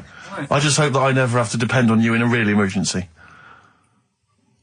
I had a bit of bad luck as well. I wanted to play REM, and maybe the listener can help me here. Can you email in ricky.gervais@xfm.co.uk if you know what song I'm thinking of? It's an REM song. I think it's on the album of the last one before. And he says Mulholland Drive and I'm Steve McQueen. That's all I know. I'm sorry, I can't think of the title, so I need the title to look it up, if you know what I mean. I can't put in like that. I can't put in Mulholland Drive. The system goes, what are you talking about? So I need the actual title of the song to look up to find it down in the library. Oh, well, I'd go down yourself if you're going to go down to the library and get that. I wouldn't send Carl, because... Ricky.gervais@xfm.co.uk. But if he wanted to, he did have time, because he came in at 12 rather than 5 to 1. Yeah. No, I told you about that record that I wanted it yesterday, didn't I? So you had 24 hours notice. So that's not really an excuse, is it? But I did find one of my favourite songs of all time, which is Bones off the Bends album, and it's Radiohead on XFM 104.9. And there it is, because you gave me lots of time to find it. So. Sure. Yeah. Could have brought it himself. No swearing in it. Bones. Radiohead. The Bends on XFM 104.9. And thanks to Paul, who's emailed Actually, there's in. a whole bunch of other people. Lots Nick, of people. We've got Davey, Steve, Ashley. It's Electrolyte. You know, it all comes flooding back now. We've got that. I've got it out of the library. We're going to play that. That's done. It's interactive. I've used the listener. I've shown the listener, right? I've helped them to help themselves. Sure. I've said, if you want to hear it, tell me what it is. They tell me what it is. They're going to hear it. Yeah. Do you know what I mean? Perfect. Saves going down the library and, well, we don't... Yeah, well, we know mistakes can happen if that, you know, if you have to go down the library. Yeah, and I mean, I checked it, though, to make sure it was the right one, you see. It's just a little bit of... Well, it's a good rule, that, generally, if you pick something up, a CD, that's you know, right, we want to play on a radio show, a live radio show, you normally check at the back. Oh, no, yeah, that's right, yeah, if you want a job done, do it yourself. You're absolutely right, Carl. So... But anyway, look, let's all make friends, let's kiss and make up. Yeah, touch and make up. Yeah. Let's just... Well, I'm up on Carl at the moment, because it was my birthday in the week, and... Not only has he bought me a little vibrating thing to put on the chair, because I've got about that, so that vibrates, that. Actually, we can hear it. Yeah, I'm going to do it between records then. Right, and what's that doing to you as you It's just, it sort of like sends a little pulse into your sort of muscles, relaxes, doesn't it? I've got to relax on air. If I'm relaxed, the listeners relax, we're all happy. Sure. He's also got me this little electronic bongos, and I thought we could do like... Oh! Chimpanzee that, monkey news, so it's like a jungle sort of thing. Sure, yeah.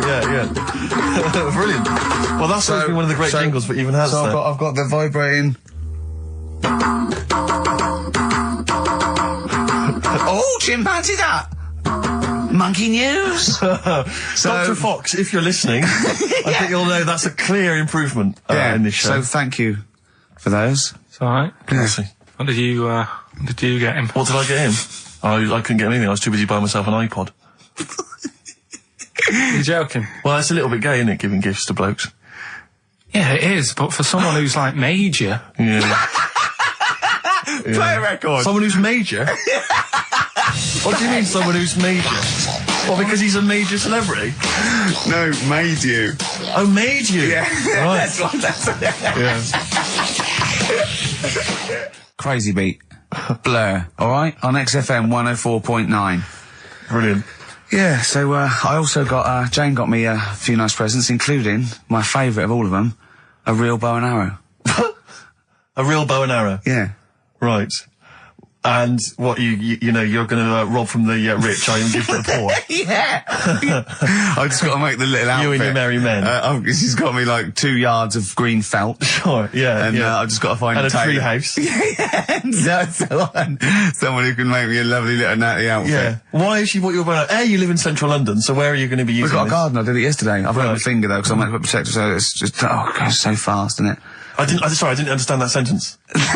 I'm here in the studio. I saw you point to your finger, so I'm guessing from that maybe you injured your finger. Yeah. For the listener, again, what exactly were you talking about then? No, because when you put it back, it... Okay. So... And did you have a target? What do you use as a target? I had a big cardboard box flat on it, down a tree. Right. I go, oh, it's brilliant. Sure. I'm getting a bit excited thinking about it. Yeah, no, indeed. Because when I make that outfit, I'm going to be running round. Yeah. Yeah. So, and do you have a picture, like a face maybe on the target, like Osama bin Laden, something like that? Yeah. Sure. No, it just says this way up, fragile. Right. Okay. I forget what came in it, but you know, it's good fun, isn't it, Carl? Bow and arrow, isn't it? Brilliant. Yeah. Would you like a little bow and arrow? Yeah, it's all right. Yeah. Well, I had a rifle as a kid. Did you? Yeah, that's... A real one? Yeah, just shooting cans and stuff. Yeah. It's all right. So. Well, a wonderful anecdote. Well, I went out with a drink with Carl in the week, and we went to a restaurant, didn't we, Carl? It's a good night. And we sat there, and next to me, when Carl came, next to me was what's his name? Ross Kemp. And he was sitting there, and I saw Carl, and I tapped him on the shoulder, Ross Kemp on the shoulder, and I pointed to Carl and him, and I said, it's nice to see you two back together again. Nice. And Carl was horrified. But Carl didn't know that I'd already spoken to him before Carl arrived. I thought it was okay. I thought I could break the ice because I'd met him before. Sure. So he just thought I was insulting him. And in the week we were talking about his little head, weren't we, Carl? And Carl suddenly stopped the conversation and said, if I had hair, what would we be talking about now? I think he'd had enough of everyone talking about it. And he looked good, though. It's a special little do. He had it sort of, cropped a little bit more. I like it when he's just freshly had it done. Mm. Do you like... Yeah. Has that ever happened to you, Steve? If you're somewhere, say if you sat somewhere, does someone sort of, is he anyone else who you look like, or would you say you're a bit of a one-off? I love these two. But to be fair... So at it. To be fair, he seems to be having to go at me an awful lot more than I do at him now. I mean, he just starts it, starts it out of nowhere. I think his is sort of a get back for the way you treat him as a producer, not, But he's not a producer! If he produced the show, I wouldn't have a reason to criticise. I think this is it. But seriously, I mean, it really winds me up though, because, it started as a joke, but now it's abuse. Yeah. He got annoyed at Heat because it said Carl, producer, well, not so much a producer, as just a bald mank. And he went, can they say that? Yeah. Can they say that? See, that's a magazine, an independent publication that's identified what exactly it is you do. Yeah. Oh, here we go then. Go on, bring it on, because here we go. He's looking at me. I know he's thinking. I can hear the cogs I'm not thinking anything. It's vicious. No, that is true. Never a true word. Play a record. Now then, I heard this on VH1 in the week, and I have not been able to get it out of my head, and I really kind of want to get it in everyone else's mind now, so they understand the pain I've been going through. Miss You by the Rolling Stones. Yeah. I hope that's now embedded in your brain and you can ruin a week by having to sing that constantly, irritating people in shops and everywhere you go. Miss You by the Rolling Stones. Good track. Carl, Jonathan Ross came out with us last week, and we were talking about stuff, and Carl was mesmerised when Jonathan told a story that he was bored once in a hotel room and shaved his arse. He shaved his arse? Yeah. Sure. And Carl, you didn't stop questioning him, did you, for about... I just wondered, at what point do you sort of say, oh, this is getting on my nerves? Do you know what I mean? Yeah. It's way too long, tucking it in his socks or whatever. Yeah. But it's not, I mean, it is boring in hotel rooms, because I told you before about when I was in Edinburgh and I had nothing to do, there was nothing on the telly, and you've eaten the shortbread biscuits and that. Yeah. And so that's when I read the phone book to see how many... That's when you read the phone book? Well, to see how many Macs were in Scotland, McAteer, Macintosh. Sure. Yeah. And there was 42 pages. Yeah. Jonathan, I don't know if he'd already done that. Yeah. And, he said he shaved his arse. Now, when we say he shaved his arse... Not his cheeks, Oh, all of it? Yeah, all of it. Did he say that? Well, I think that's... But other than the cheeks, there's not much left, But then we got to the fact that me and Jonathan, if we pooled our wealth, we could have shaved Carl's arse for £1,000. Right. And he said, yeah, for £1,000 you can shave my arse. Suzanne said, can I say this bit? Your girlfriend said what, Carl? She was annoyed. She says, well, I'm not allowed to go there. Why is anyone else? And of course the whole table stopped and leant in and said, what? I mean, he doesn't like me touching him there. I went, what do you mean? This is too much information. It was too much information. I like the fact that you've had this conversation with her. I like the idea that she touched your arse once and you went, woo, hands off. Yeah. I love you, but keep your hands away from my arse. Do you know why he said he's talking about the most intimate part of the arse, the middle arse he's talking about, and I said, why? He went, it's a bit gay, innit? I said, how can a girl touching it be a bit gay? If you stood behind it could be anyone, doesn't it?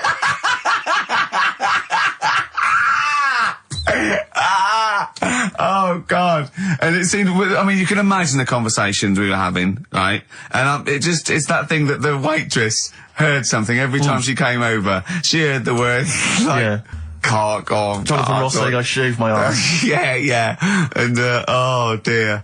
But it was, it was a good night, wasn't it? So, it's £1,000 now, isn't it? But presumably you give Suzanne half anyway, so everyone will be happy. You've used the arse to best effect. She's got half out of it, so she's made as much out of your arse as you have, in a sense. Me and Jonathan are happy. Yeah, but to be fair, it's his arse on the line. So I know, but I mean, it's not like she's getting a bum deal. Well, she's getting 500, quid. No, I can understand that. But, do you reckon?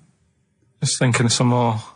Play a record. Can I just ask, before you play a record, if we were to shave your arse, let's say we did it for charity or something, got sponsorship, how would we do it? Would we use one of those big kind of old-fashioned razors? No, I'd use a Bic Safety. I'd just straight away. And would you use a gel or a foam? No, first of all, I think I just, lather it up. Right, so you lather up his arse first? I do the outside bits, just go straight down, big broad strokes, clean, right? Then I'd have to go in the crevices, and I'd need an assistant. I'd pop it apart, and just very gently go in there. I might even use electronic equipment, just so there was no sort of, like, nicks. Okay. So an electric razor? Or I might wax the internal middle arse.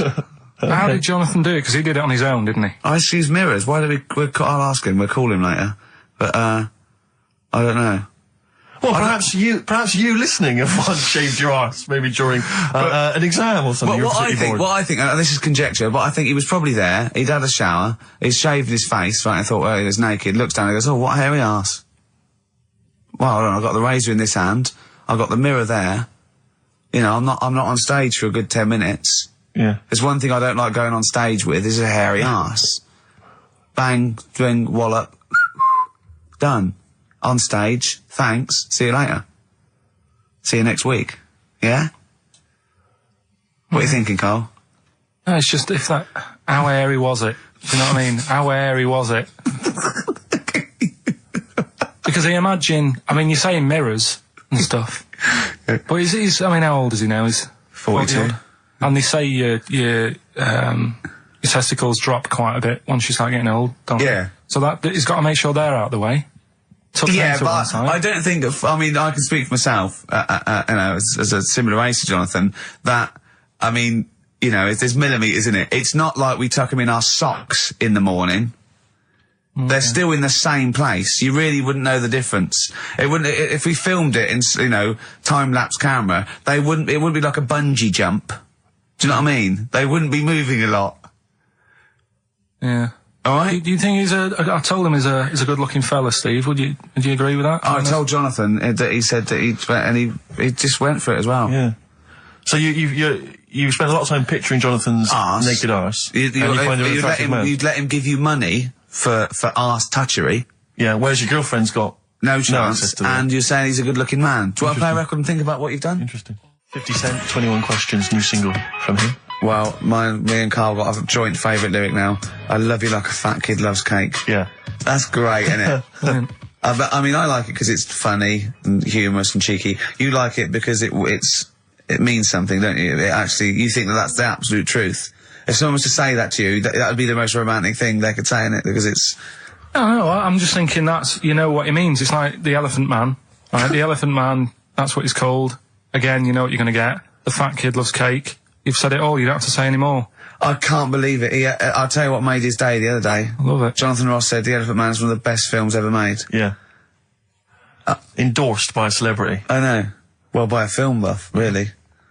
It is good though, isn't it? It is a very good film, yeah. We have got Cheeky Freak of the Week coming up. Right. There's been a lot of stuff going on this week. In the freak world? Yeah. Is it really? Yeah, there's loads. I mean, stuff that we can... The one that hasn't made it. God, this is what it hasn't made it, so we'll judge it on that. Go on. There's a woman, right? Do you know how, I mean, in a way, I thought Elephant Man, it was a bit tight because, you know, they sort of took him on a freak show, did a bit of a road show with him and stuff. Yeah. There's some woman, I think she's in India, like now, who makes a lot of money because she's got 3 legs and like 7 toes stuff. And she was saying people pay quite a lot of money. Not Swede Patel. It's not that much money, like, compared to here, but over there, it's like loads of money. Sure. And all you do is, you go around to her house and you pay this lot of money, and people just go, oh, look at that. Extra leg. Extra leg. Right.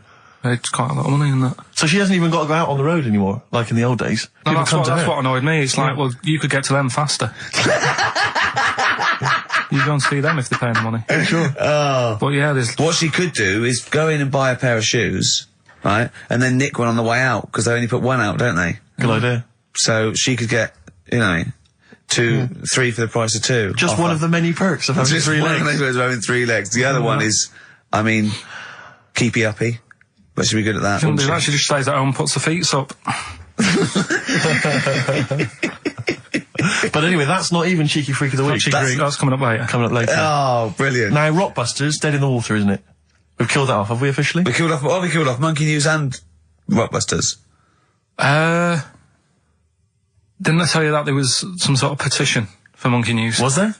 What was the story? A lot of, it's loads of emails and that. You mean you've done Monkey News? You mean you want to do Monkey News? No, but seriously, there's uproar. And people were like, you can't get rid of Monkey News. Yeah. Don't be doing that. Who sort of what? Loads of people. Was it monkeys? Trying to write the complete works of Shakespeare? Did Tony Blair get a whiff of it and he's coming down like a ton of bricks? And Rockbusters, Steve, if you've got a better competition, then we'll do yours. That's fine. Do you know what I mean? If that's what you want to do, we'll do. What did you want to do? No, I was just wondering whether we should perhaps not do a quiz at all rather than do that piece of rubbish. Might be better to have nothing. Might be better just to have silence during that part of the show than have Rockbusters. I don't know. If I give you the clues and that, and if you think they sound rubbish, we're not doing it. Well, I know that. I guarantee they're going to sound rubbish. All right, let's make it the last Rockbusters then. This is the last Rockbusters. Well, it depends. This is okay. This is if it's good, you get a reprieve. It's all about this. Okay. Okay. Go on then. Let's do Rockbusters then. Oh, we're doing it now. Should we play a record and do it after that? Do it after. Well, I'll tell you what. I'll tell you the prizes and then we'll come back with the clues. Because I've dug out that REM track. Excellent. So it's an interactive show. Okay, we've got the best summer holiday album ever. What we got on there? It's got Elvis versus Junkie XL. That's brilliant. Holly Valance is on there. Yeah. Laz Ketchup. It's all the stuff that the XFM listener is craving. A tribute to the Ramones album. We got Red Hot Chili Peppers are on there. Metallica. Street Legal from Bob Dylan. That's nice. Brilliant. Did you just buy that in the 4 for £20 from HMV deal? Fair enough. Once That's again, a good album. The Talons of Weng Chiang, a Doctor Who classic. Yeah. And there's something for the XFM listener, 8 Mile on DVD. I thought that was nice, that film. That was the last bit was funny. It's a good film. Some good rap-offs in that as well. Yeah. So let's play a tune and then we'll come back with the Rockbusters clues. REM, go on. Give it to him. REM, Electrolyte, on XFM 104.9. Ricky Gervais, Steve Merchant, Karl Pilkington. I walk down Oxford Street every day to go to the office, and it is like running the gauntlet in Gladiator. It's not only is it just like, you know, you have to dodge people and they're dawdling or rushing or, you know, keeping into the road to get past some people but avoiding taxis, but it's like hands everywhere, like leaflets. I don't know, there must be 1 million leaflets given out. It's all mobile phones, sandwich shops. Teach yourself English. Yeah. Teach other people English. I know, and those charity people, something for Alzheimer's, and I've been caught about 6 times where I couldn't say no. I've got about 8 standing orders now because I just couldn't say no when they confront you. Yeah. Which is, you know, it's amazing how often I'm on the way to a meeting. I'm always on the way to a meeting, and then I always feel guilty if I walk past them again 2 minutes later with a HMV bag. Yeah, full. Yeah, exactly, crammed with bargains. I know, yeah. No, it's actually weird. They're like zombies. It's like you're fighting them off. You need a flaming torch to get past them. Or if it's not them, it's tourists. Just constantly, excuse me, can you take my photo outside HMV? Or outside Topshop? That doesn't happen to me. Always seem to have tourists. Just in the way, just kind of dawdling, looking up at the buildings. I walk so fast. I walk so hard. I put my head down and I just try and walk so fast everywhere now. Because it's, But Oxford Street is just, it's unbelievable now. And I think it's age that I've started noticing it. Even if the window's open and I hear just like cars on the mobile phone, it's the loudest place in the world. Yeah. I don't know what we can do. Well, isn't it one of the busiest streets in, is it either the world? The universe? It is mental. I think if we carpeted it, and put some curtains up, it would just deaden. It's like pubs with those polished floors and metal tables, and everyone's having to talk like that to be heard. The jukebox is quite loud, and I want to go just turn everything down. Yeah. Let's put some carpet down. Just talk quietly like this. Yeah. Let's put the music down a little bit. We'll have a good time. I've never quite understood that impulse. I don't know again if it's age where you go in a club or a pub, as you say, and then it's just slightly too loud. So it just makes everything slightly tricky. It's slightly tricky to have a conversation. But what annoys me is when it's for the amusement of the barman or barmaid. If they're bored, they're in a pub, they've got the music up, their music up, right, techno blaring, right, they've got a telly on, watching a soap opera, and I want to go, choose one or the other. I mean, what are you watching? I got a minicab last night. I imagine you don't travel in minicabs, but the guy driving, one of those guys, I know he's driving a cab on a Friday night. Okay, no one wants to be doing that. And he had one of those phone, the little earpieces that you put in, so it looks like they're talking to themselves. And he's there, and he goes, where are you going? I went, crouching. He went, and he's chatting on his mobile phone the whole time. His voice was so loud, he had the radio on as well, and he wasn't concentrating on the road. I just thought, look, I'm paying you £10 here to take me somewhere. Please, just stop chatting or arranging your social life for 2 minutes. Get me to my destination safely, and then you can resume your conversation. My favourite one is I'm going to so and so terrace, please. Where's that? I want to go right. You're not taking me then. Yeah. I mean, I don't know. I don't know. Exactly. I don't drive. I'm paying you. That's why I'm paying you. That's got to be part of the service. But I mean, I know people who've been in many cabs, didn't know where I was, and didn't have an A to Z. No, I was in East London once. I said to him, I'm going to North London. He went, where specifically? I went, Swiss Cottage. He went, sure. I said, do you know the way? He went, yeah. Set off. Along the way, he went, do you know the way? I said, I thought you knew. I said, have you not got an A to Z? He went, no. He was one of those guys who'd just taken his car out middle of the night. That was all he had. All he had, all his credentials were he had a car. No map, no torch. The two other things I bring with me. And he said, so we're driving along. He went, I could probably get you to Camden. I was like, okay. He went, it's a start. I mean, that is the start. Exactly. He went, do you know the way to Camden? I thought, pull over. It's not worth it. I'd rather hitchhike. I'd rather walk. Ludicrous. Those people who just go out. Yeah, they just take a car out to earn a fiver. A car. Oh, have you ever done that? No, well, I'm sick of living here. And you say about people hassling you. When you say here, you mean the world, don't you? No, just in London is doing me head in now. The other week, actually, walking home from here, and like you say, there's always someone hassling you, saying, do you want to buy this? Do you want one of these? Going down Carnaby Street, right? There's your first mistake. He said, into meditation. So I was like, and I had a bit of time to kill, so I thought I'll have a chat, right? Have you got time? Oh, we've never got time, we're too busy. Yeah, I thought you were too busy before. Well, I said, what's all that then? What do you do? And he said, we teach you how to breathe. I was like, well, I'm 30. I think I've done alright. And he sort of said, forget it. Forget it. I'm 30. And in Selfridges, they do, like Evian or whatever, that water company are there.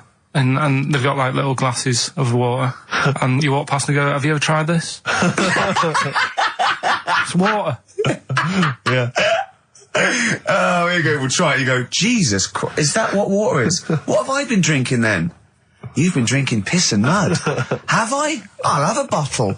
Anyway, listen, Rockbusters. Oh, come on then. Let's get it done. Really? Yeah. Come on then. Right, so cryptic clues and initials, you work it out, it's a band and stuff. Yeah. Right, Brilliant. First one. Bob Holness. The first clue, the doctor said part of the foot and the leg was no good, so he took him off and he threw him away. That's the clue, the initials TB. TB, right? The doctor said part of the foot and the leg was no good, so he took them off and threw them away. Second one, the Scottish monster has got a bit of a tan. Right, the Scottish monster has got a bit of a tan. Okay. That's TD, right? And the last one, Well, the 60s singer had a heart attack whilst he was having it away. We won't be seeing him again. Right, and that's FNM. FNM. Well, the 60s singer's had a heart attack. He was having it away. We won't be seeing him again. Email in ricky.gervais@xfm.co.uk. Remember, this is to save Rockbusters. If people don't get this, right, it's no more. So you better, if you want this feature to stay, you better get the clues. Right? Good work, Carl. We'll give those clues again after the next tune. What are we playing? Unless Yeah. Oh, you love it, don't you? You love it. Good, it's a good stomping pop #1 rock.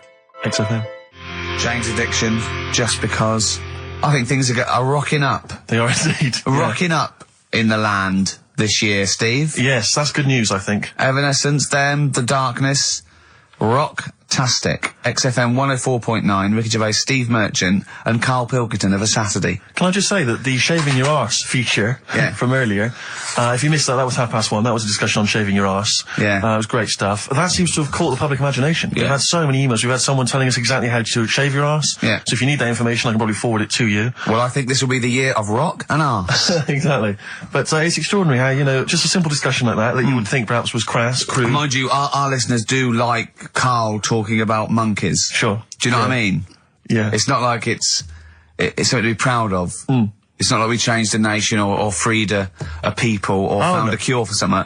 We hit them in their, at their level with monkeys and arses. Yeah, exactly. It's what our listeners love. Yeah.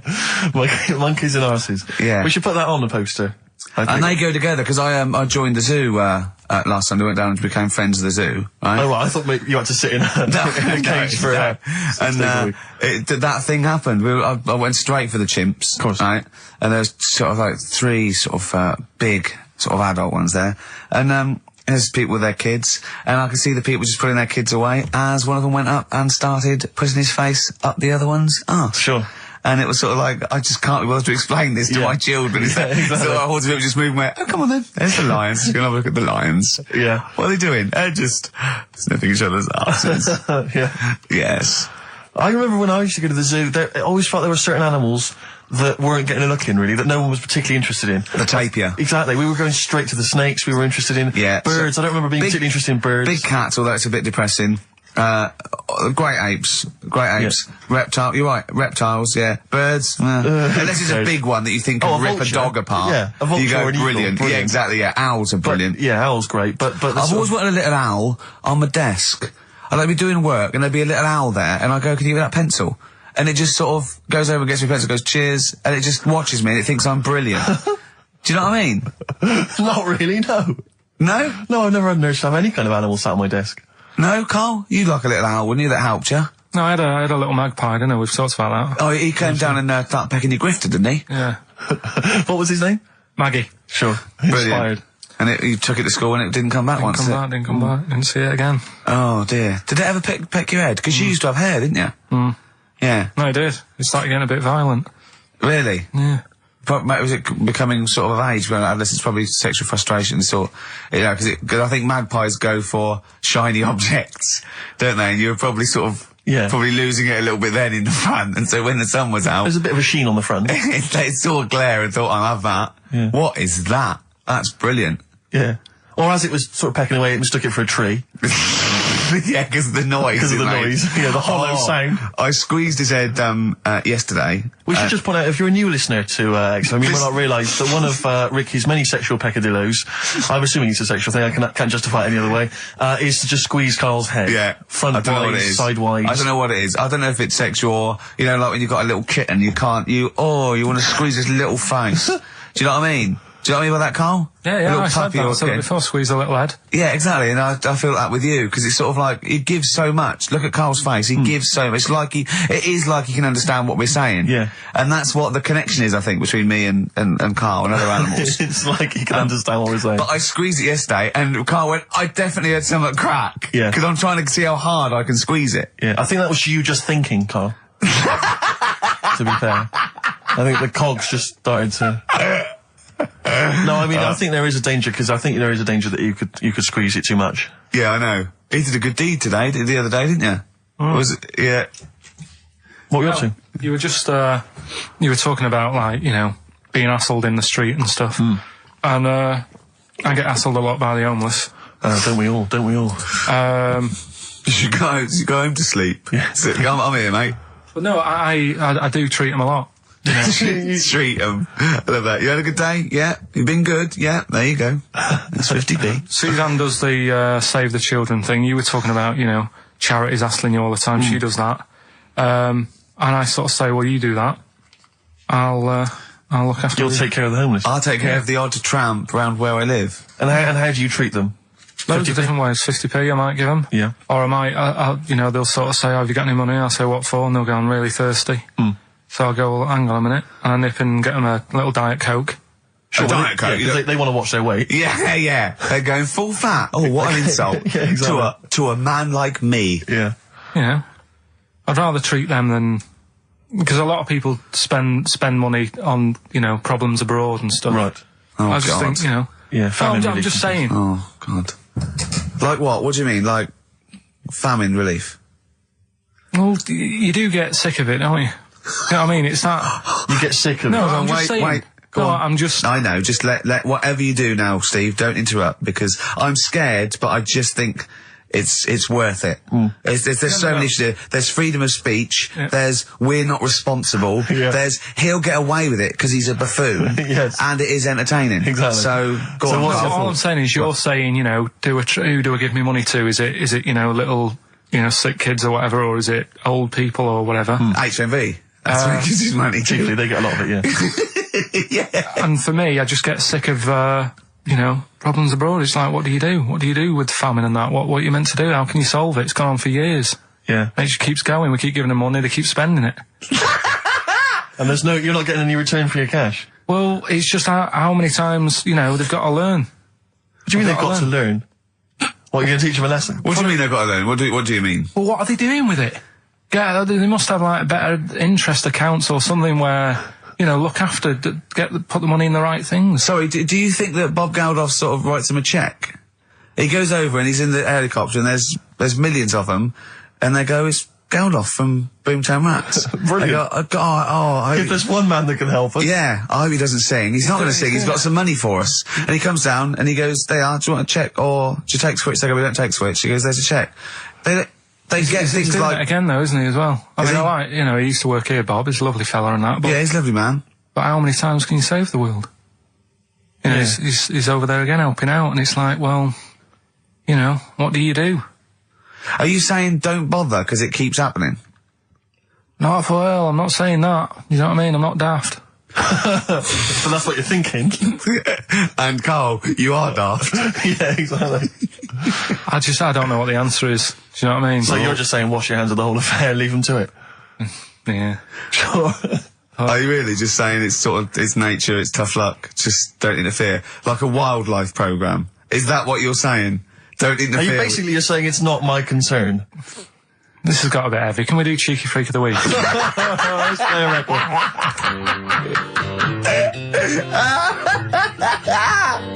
Oh, God! My Hey Hey out of the blue from the album Rust Never Sleeps by Neil Young. Such a brilliant song. Oh, he's a great musician. He's amazing. Yeah. He's incredible. I think we're playing Neil Young track a week. Okay. From now until Christmas. Brilliant, okay. Alright? Excellent. On XFM 104.9, I'm Ricky Gervais with Steve Merchant and Karl Pilkington. We were talking about the homeless. I saw a homeless guy in the week as I was walking down Finchley Road, and he was peering in the window of one of the Dixons or something like that, just checking out the details on one of those cable TV packages.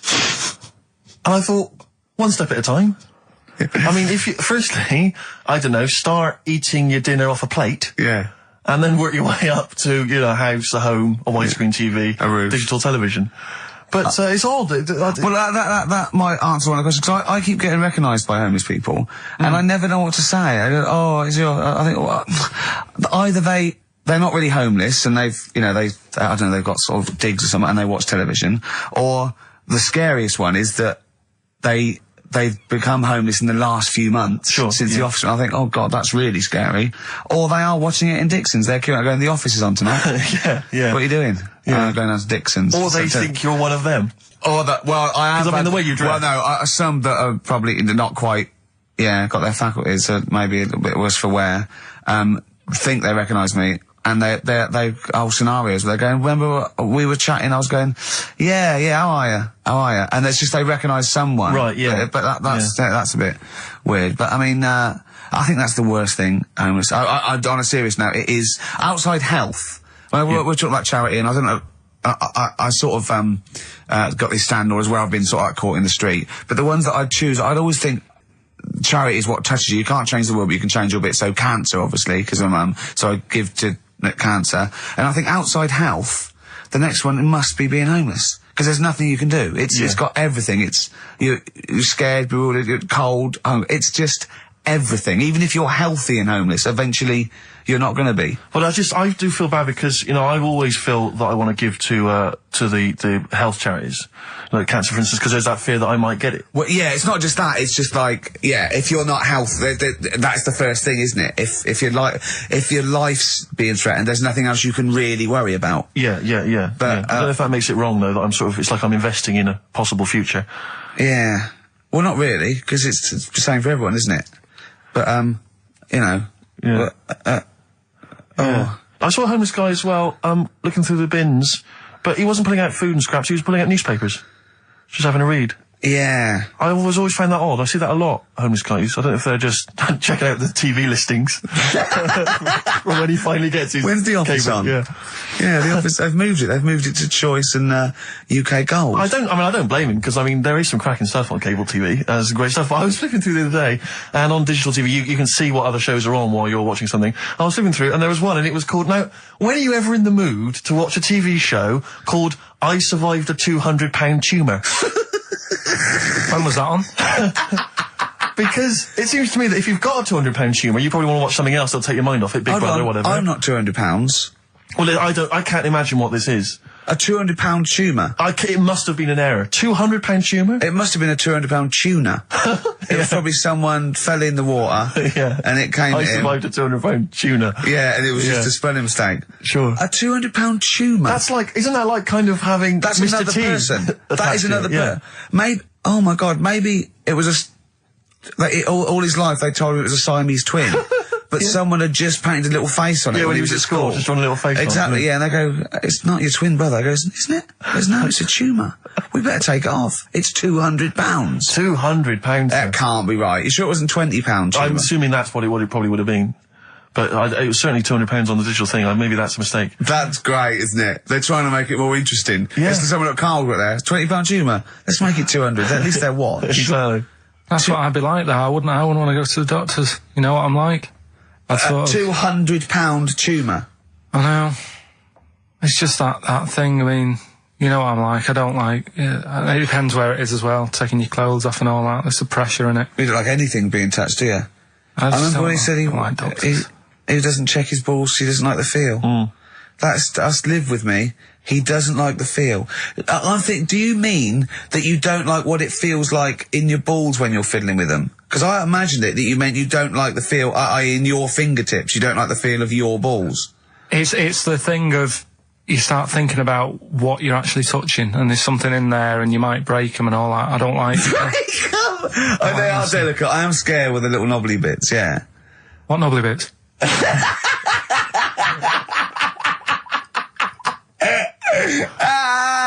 But I'll tell you what, it's that thought at the doctors. It's that thing of it's not taking your clothes off in front of him, right? It's the way you've got to take your clothes off, but he asks you to go behind that curtain to do it first. Yeah. So there's more pressure because then you come walking out with nothing on. Right. So it's like, why have you asked me to go behind there? Yeah. Rather than if I just sat there having a chat and he's going, so how have you been? It's like, all right, and just taking the pants off. And then exactly. Yeah. It's the pressure. What was don't take your clothes off, and you came out and he lit a candle, and there was some soft music on. The lights were down. Nice. Yeah. Or he said, if it'll make you feel more relaxed, I'll take my clothes off. Yeah, exactly. Yeah. But I'll do it in the form of a striptease. Now, Carl, I'm going to ask you the question, knowing the answer. What do you think of maybe a gay doctor just checking his testicles out? He's a professional. He just happens to be gay. That would never happen, would it? What are you talking about? Why not? Oh, speaking of... Go on. Doctors. No. Gay people and that. Do you know when we discussed gay-only toilets? Yeah. Mm-hmm. It's only... it looks like it's coming into action. No, it doesn't. Right. No way. it was mentioned again. Where? On your head. No, I think. Do you think that people in positions of power are listening to this show getting ideas from you? Tony Blair. Makes you wonder, doesn't it? No, it really does. And the funny thing is, why are they getting upset? Why are gay people getting upset that they might have to have their own toilets? Carl, you don't know what you're talking about anymore. You're having a sly look. You don't know what you're talking about. Okay, can we have Cheeky Freak after this? If you want. Placebo. This picture on XFM 104.9. Steve, you're thinking of taking over as producer, aren't you? Well, I just think it's a shambles. I've asked for Cheeky Freak of the Week, and it appears that Carl's not ready. He's not prepared. No, I can sort of remember it. It's just, I like to have all the information. Contempt for the listener. You've just had a whole bunch of adverts and placebo in order to get it ready. We're having a chat and that. Right, do you want to sort yourself out in future? Yeah, someone this is what we were chatting about. Someone emailed in about they watched the £200 tumour thing, and when it was removed, it was carried away in a wheelbarrow, right? Carl said, what, even when she had it removed, she still carried it round in a wheelbarrow? And he went, I thought it's sort of like she'd become attached to it. You definitely are my favourite thing in the world. It's great. Look at the way he's looking back. But I think they're all the same. The people, I have had more emails about people saying I watched the £200 tumour and I shaved me arse than anything else. When we ask questions about science, we talk, nothing. Science concept, we talk about political issues. One person emailed in, they said, I tuned into the £200 tumour documentary. It looked disgusting, I couldn't watch for long. What were you expecting? Yeah. That it might sing and dance? Do a little show for you? Anyway, these are really your listeners, Carl. Now, I think do you know what I mean? You sort of, you find your niche, you attract your. I think me and Steve are pretty much just here. I think the people that we had in the early days, Rick, they've long since abandoned us. They jumped ship. They've got jobs. Yeah, they've got jobs. They're out now. They've been released. Exactly. Yeah, they're getting their life back together. Carl, Come on, what's the situation with Cheeky Freak? I've got like a couple of bits. Like I say, I haven't got the in-depth stuff that I know. Oh no, because usually it's it's pretty scientific. Exactly. Yeah. Do the jingle. We've come up with a new one, haven't we? The Freak, say chic. Cheeky Freak of the Week. Right. Well, couple of bits. I don't know which one to use as the main feature for this week. It's that good, is it? Well, there's been another one born. What? Little kid. Who on? 4 eyes. Insult. Just a guy who wears glasses. Come on.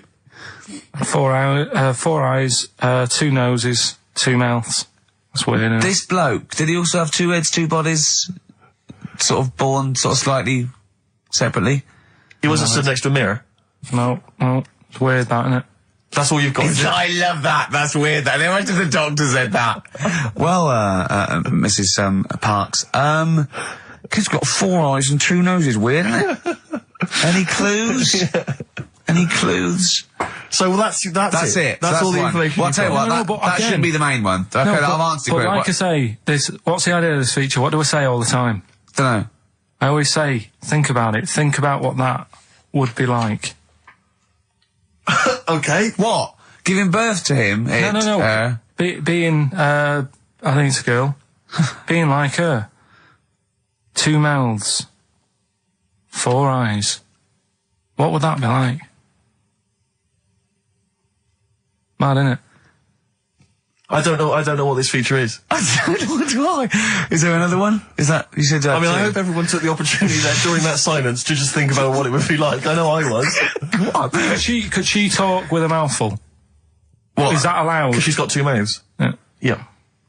Would that be alright in her house? She'd be eating one. She can talk with one mouth and eat with the other, I suppose. Well, listen, the main one, right? You've thought about that. That's good. The main Cheeky Freak of the Week. I haven't got all the details. Smallest person ever. Right? How big would you say that is? Carl is now sort of like holding his hands up like a fisherman, long ways. That's about 1 foot. Right. Smallest man in the world. I printed the thing off and I can't find it. There's a little picture of him. Right? The odd thing was... But why have you asked me how... Did it say, or was it a picture of him? I didn't really read it. Of course you didn't. Jesus. I just saw it and thought, that's... What, you straight away assumed it was natural size? No, it was that big. But what do you mean it was that big? Little fella, like that. But why are you doing that? What? It was a page with a little fella. How do you know that was natural size? No, it was, because he said it's world's smallest man.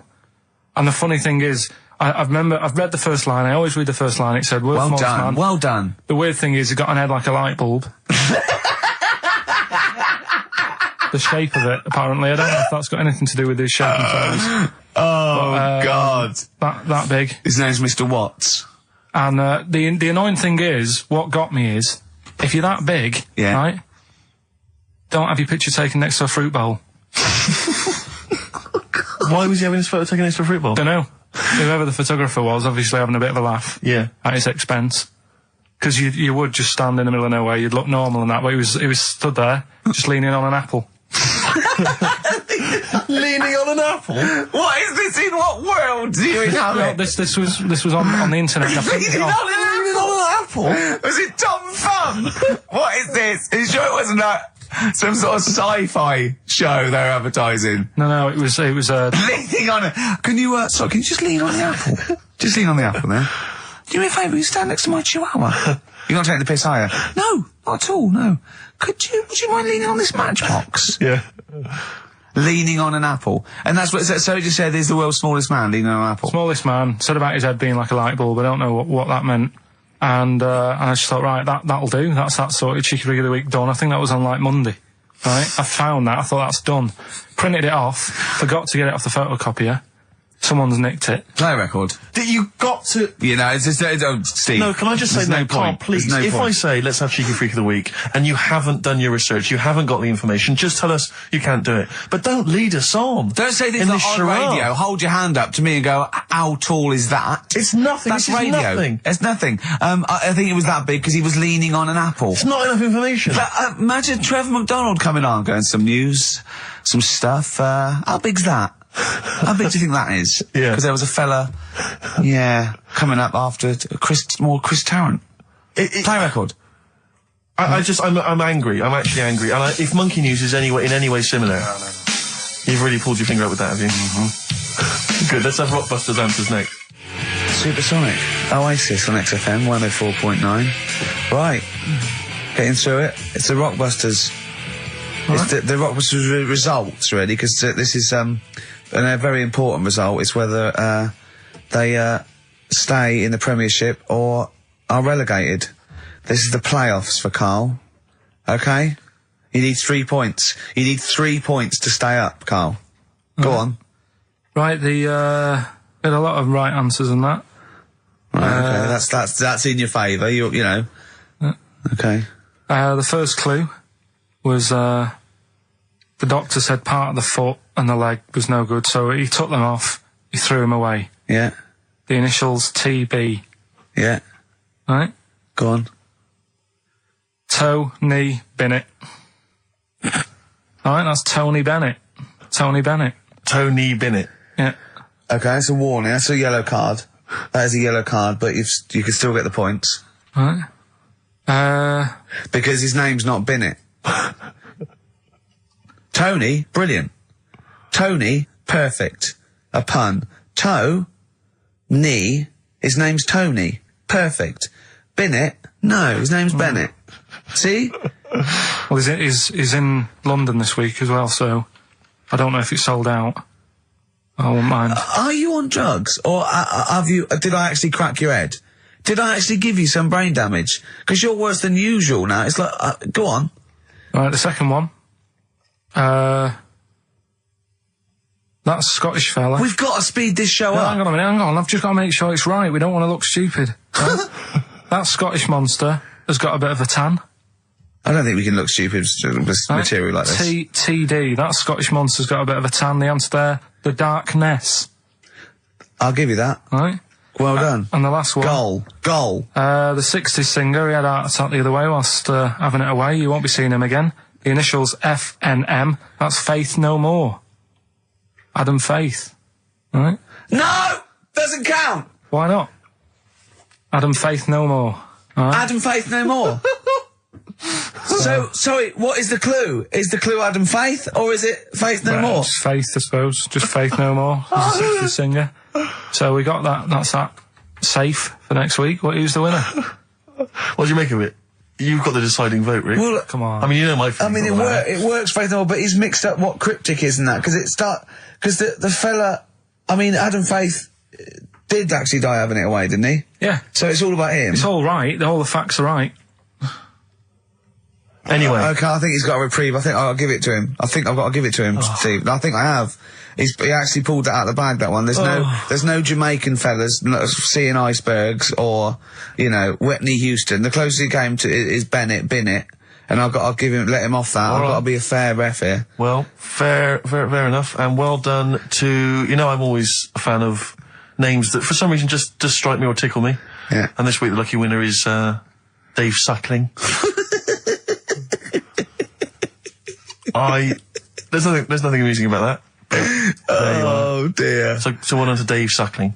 Okay. Suckling wins it. Suckling takes the prize. He takes the prizes, and well done to him. I guess there's more of that next week, and we're fast approaching the end of the show, Rick. I know you are excited about that, as am I. Well, I know, but the best to come, because we've still got Bruce Springsteen coming up now, followed by Monkey News. All right, Monkey News. It's amazing. What an amazing show this is. Shake.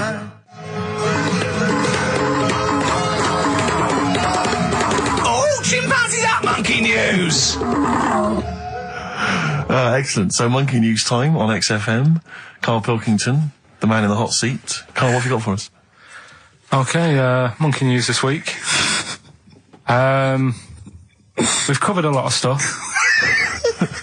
We have indeed. Now, do you know, like, there's places where you can go for, like, weekend rests and stuff, Sure. and you relax, you sit in a little spa, you might have a swim and stuff. Well, they've got a place done for monkeys. Of course they have. Right? They can go there, they relax, forget about all the stuff they've got going on in their head. They can have a manicure. Right. Got nice meals. It's not called a manicure, though. It's called a chimpacure. Beauty treatments. Yeah. Right? They look good and stuff. Yeah, well, look good, feel good, yeah. Now, you might think, well, that's pretty normal. Well. The bit I haven't told you about is actually run by a couple of chimps.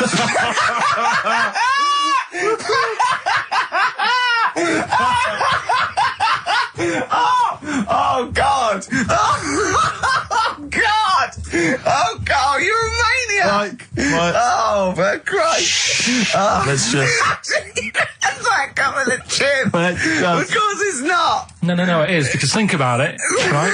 No, not think about it. What do you mean? Yes, it is. Of course it's not run by a couple of chimps. What do they do? Get a loan? Right. If a chimp wants to have a rest, Yeah. where would you go to? A place that's run by humans that don't know what chimps' needs are? No! My point is this, how did they get it together? How did the two chimps, Mr. and Mrs. Chimp, went for a loan and said, I'll tell you what we need, a spa. I think it started off quite simple, right? Just you know, basic stuff. But they've expanded over time because it's become so popular. It's gone mental down there. Sure. Go! They've all heard about it. Now, the problem is this, right? That isn't even the top and bottom of it, right? Oh, Christ. The problem is, it's been going on and on and on, right? It's been earning a lot of money and stuff. The monkeys are happy. The monkeys that go there are loving it. They're telling friends and stuff. They're all coming to it. Now, the problem is, it's this little monkey, little man monkey and a little woman monkey, right? Yeah. They were sort of girlfriend and boyfriend. Sort of. It's an open relationship. They can play around if they want. Well, the problem is they're not married, right? Now, trouble brewing. The lad monkey, fella monkey, he's getting quite old. And the problem is, because it's his name that's down on all the stuff. All the forms. Let him finish. I'm getting scared now. Let him finish. It's his name on the business, and the problem is his missus is kind of like, what's going to happen? Sure. Where are you getting this from? Internet. Oh, I don't know where to start. No. Can we just hear the end? This is ridiculous. So the problem is, the female monkey is worried that the male monkey she's worried. is What's going to happen with the business? What's going to happen? Of course. Right now. What do you mean the business? The health There isn't a business. It's a joke. Rick, you're not listening. His name's on the form. The male monkey's name, it's in his name. Now the problem is, the woman monkey has got some kids, but because they're not blood relatives, it's not going to be handed down to them. And the court, they're kids from a previous monkey marriage. Yeah. Right.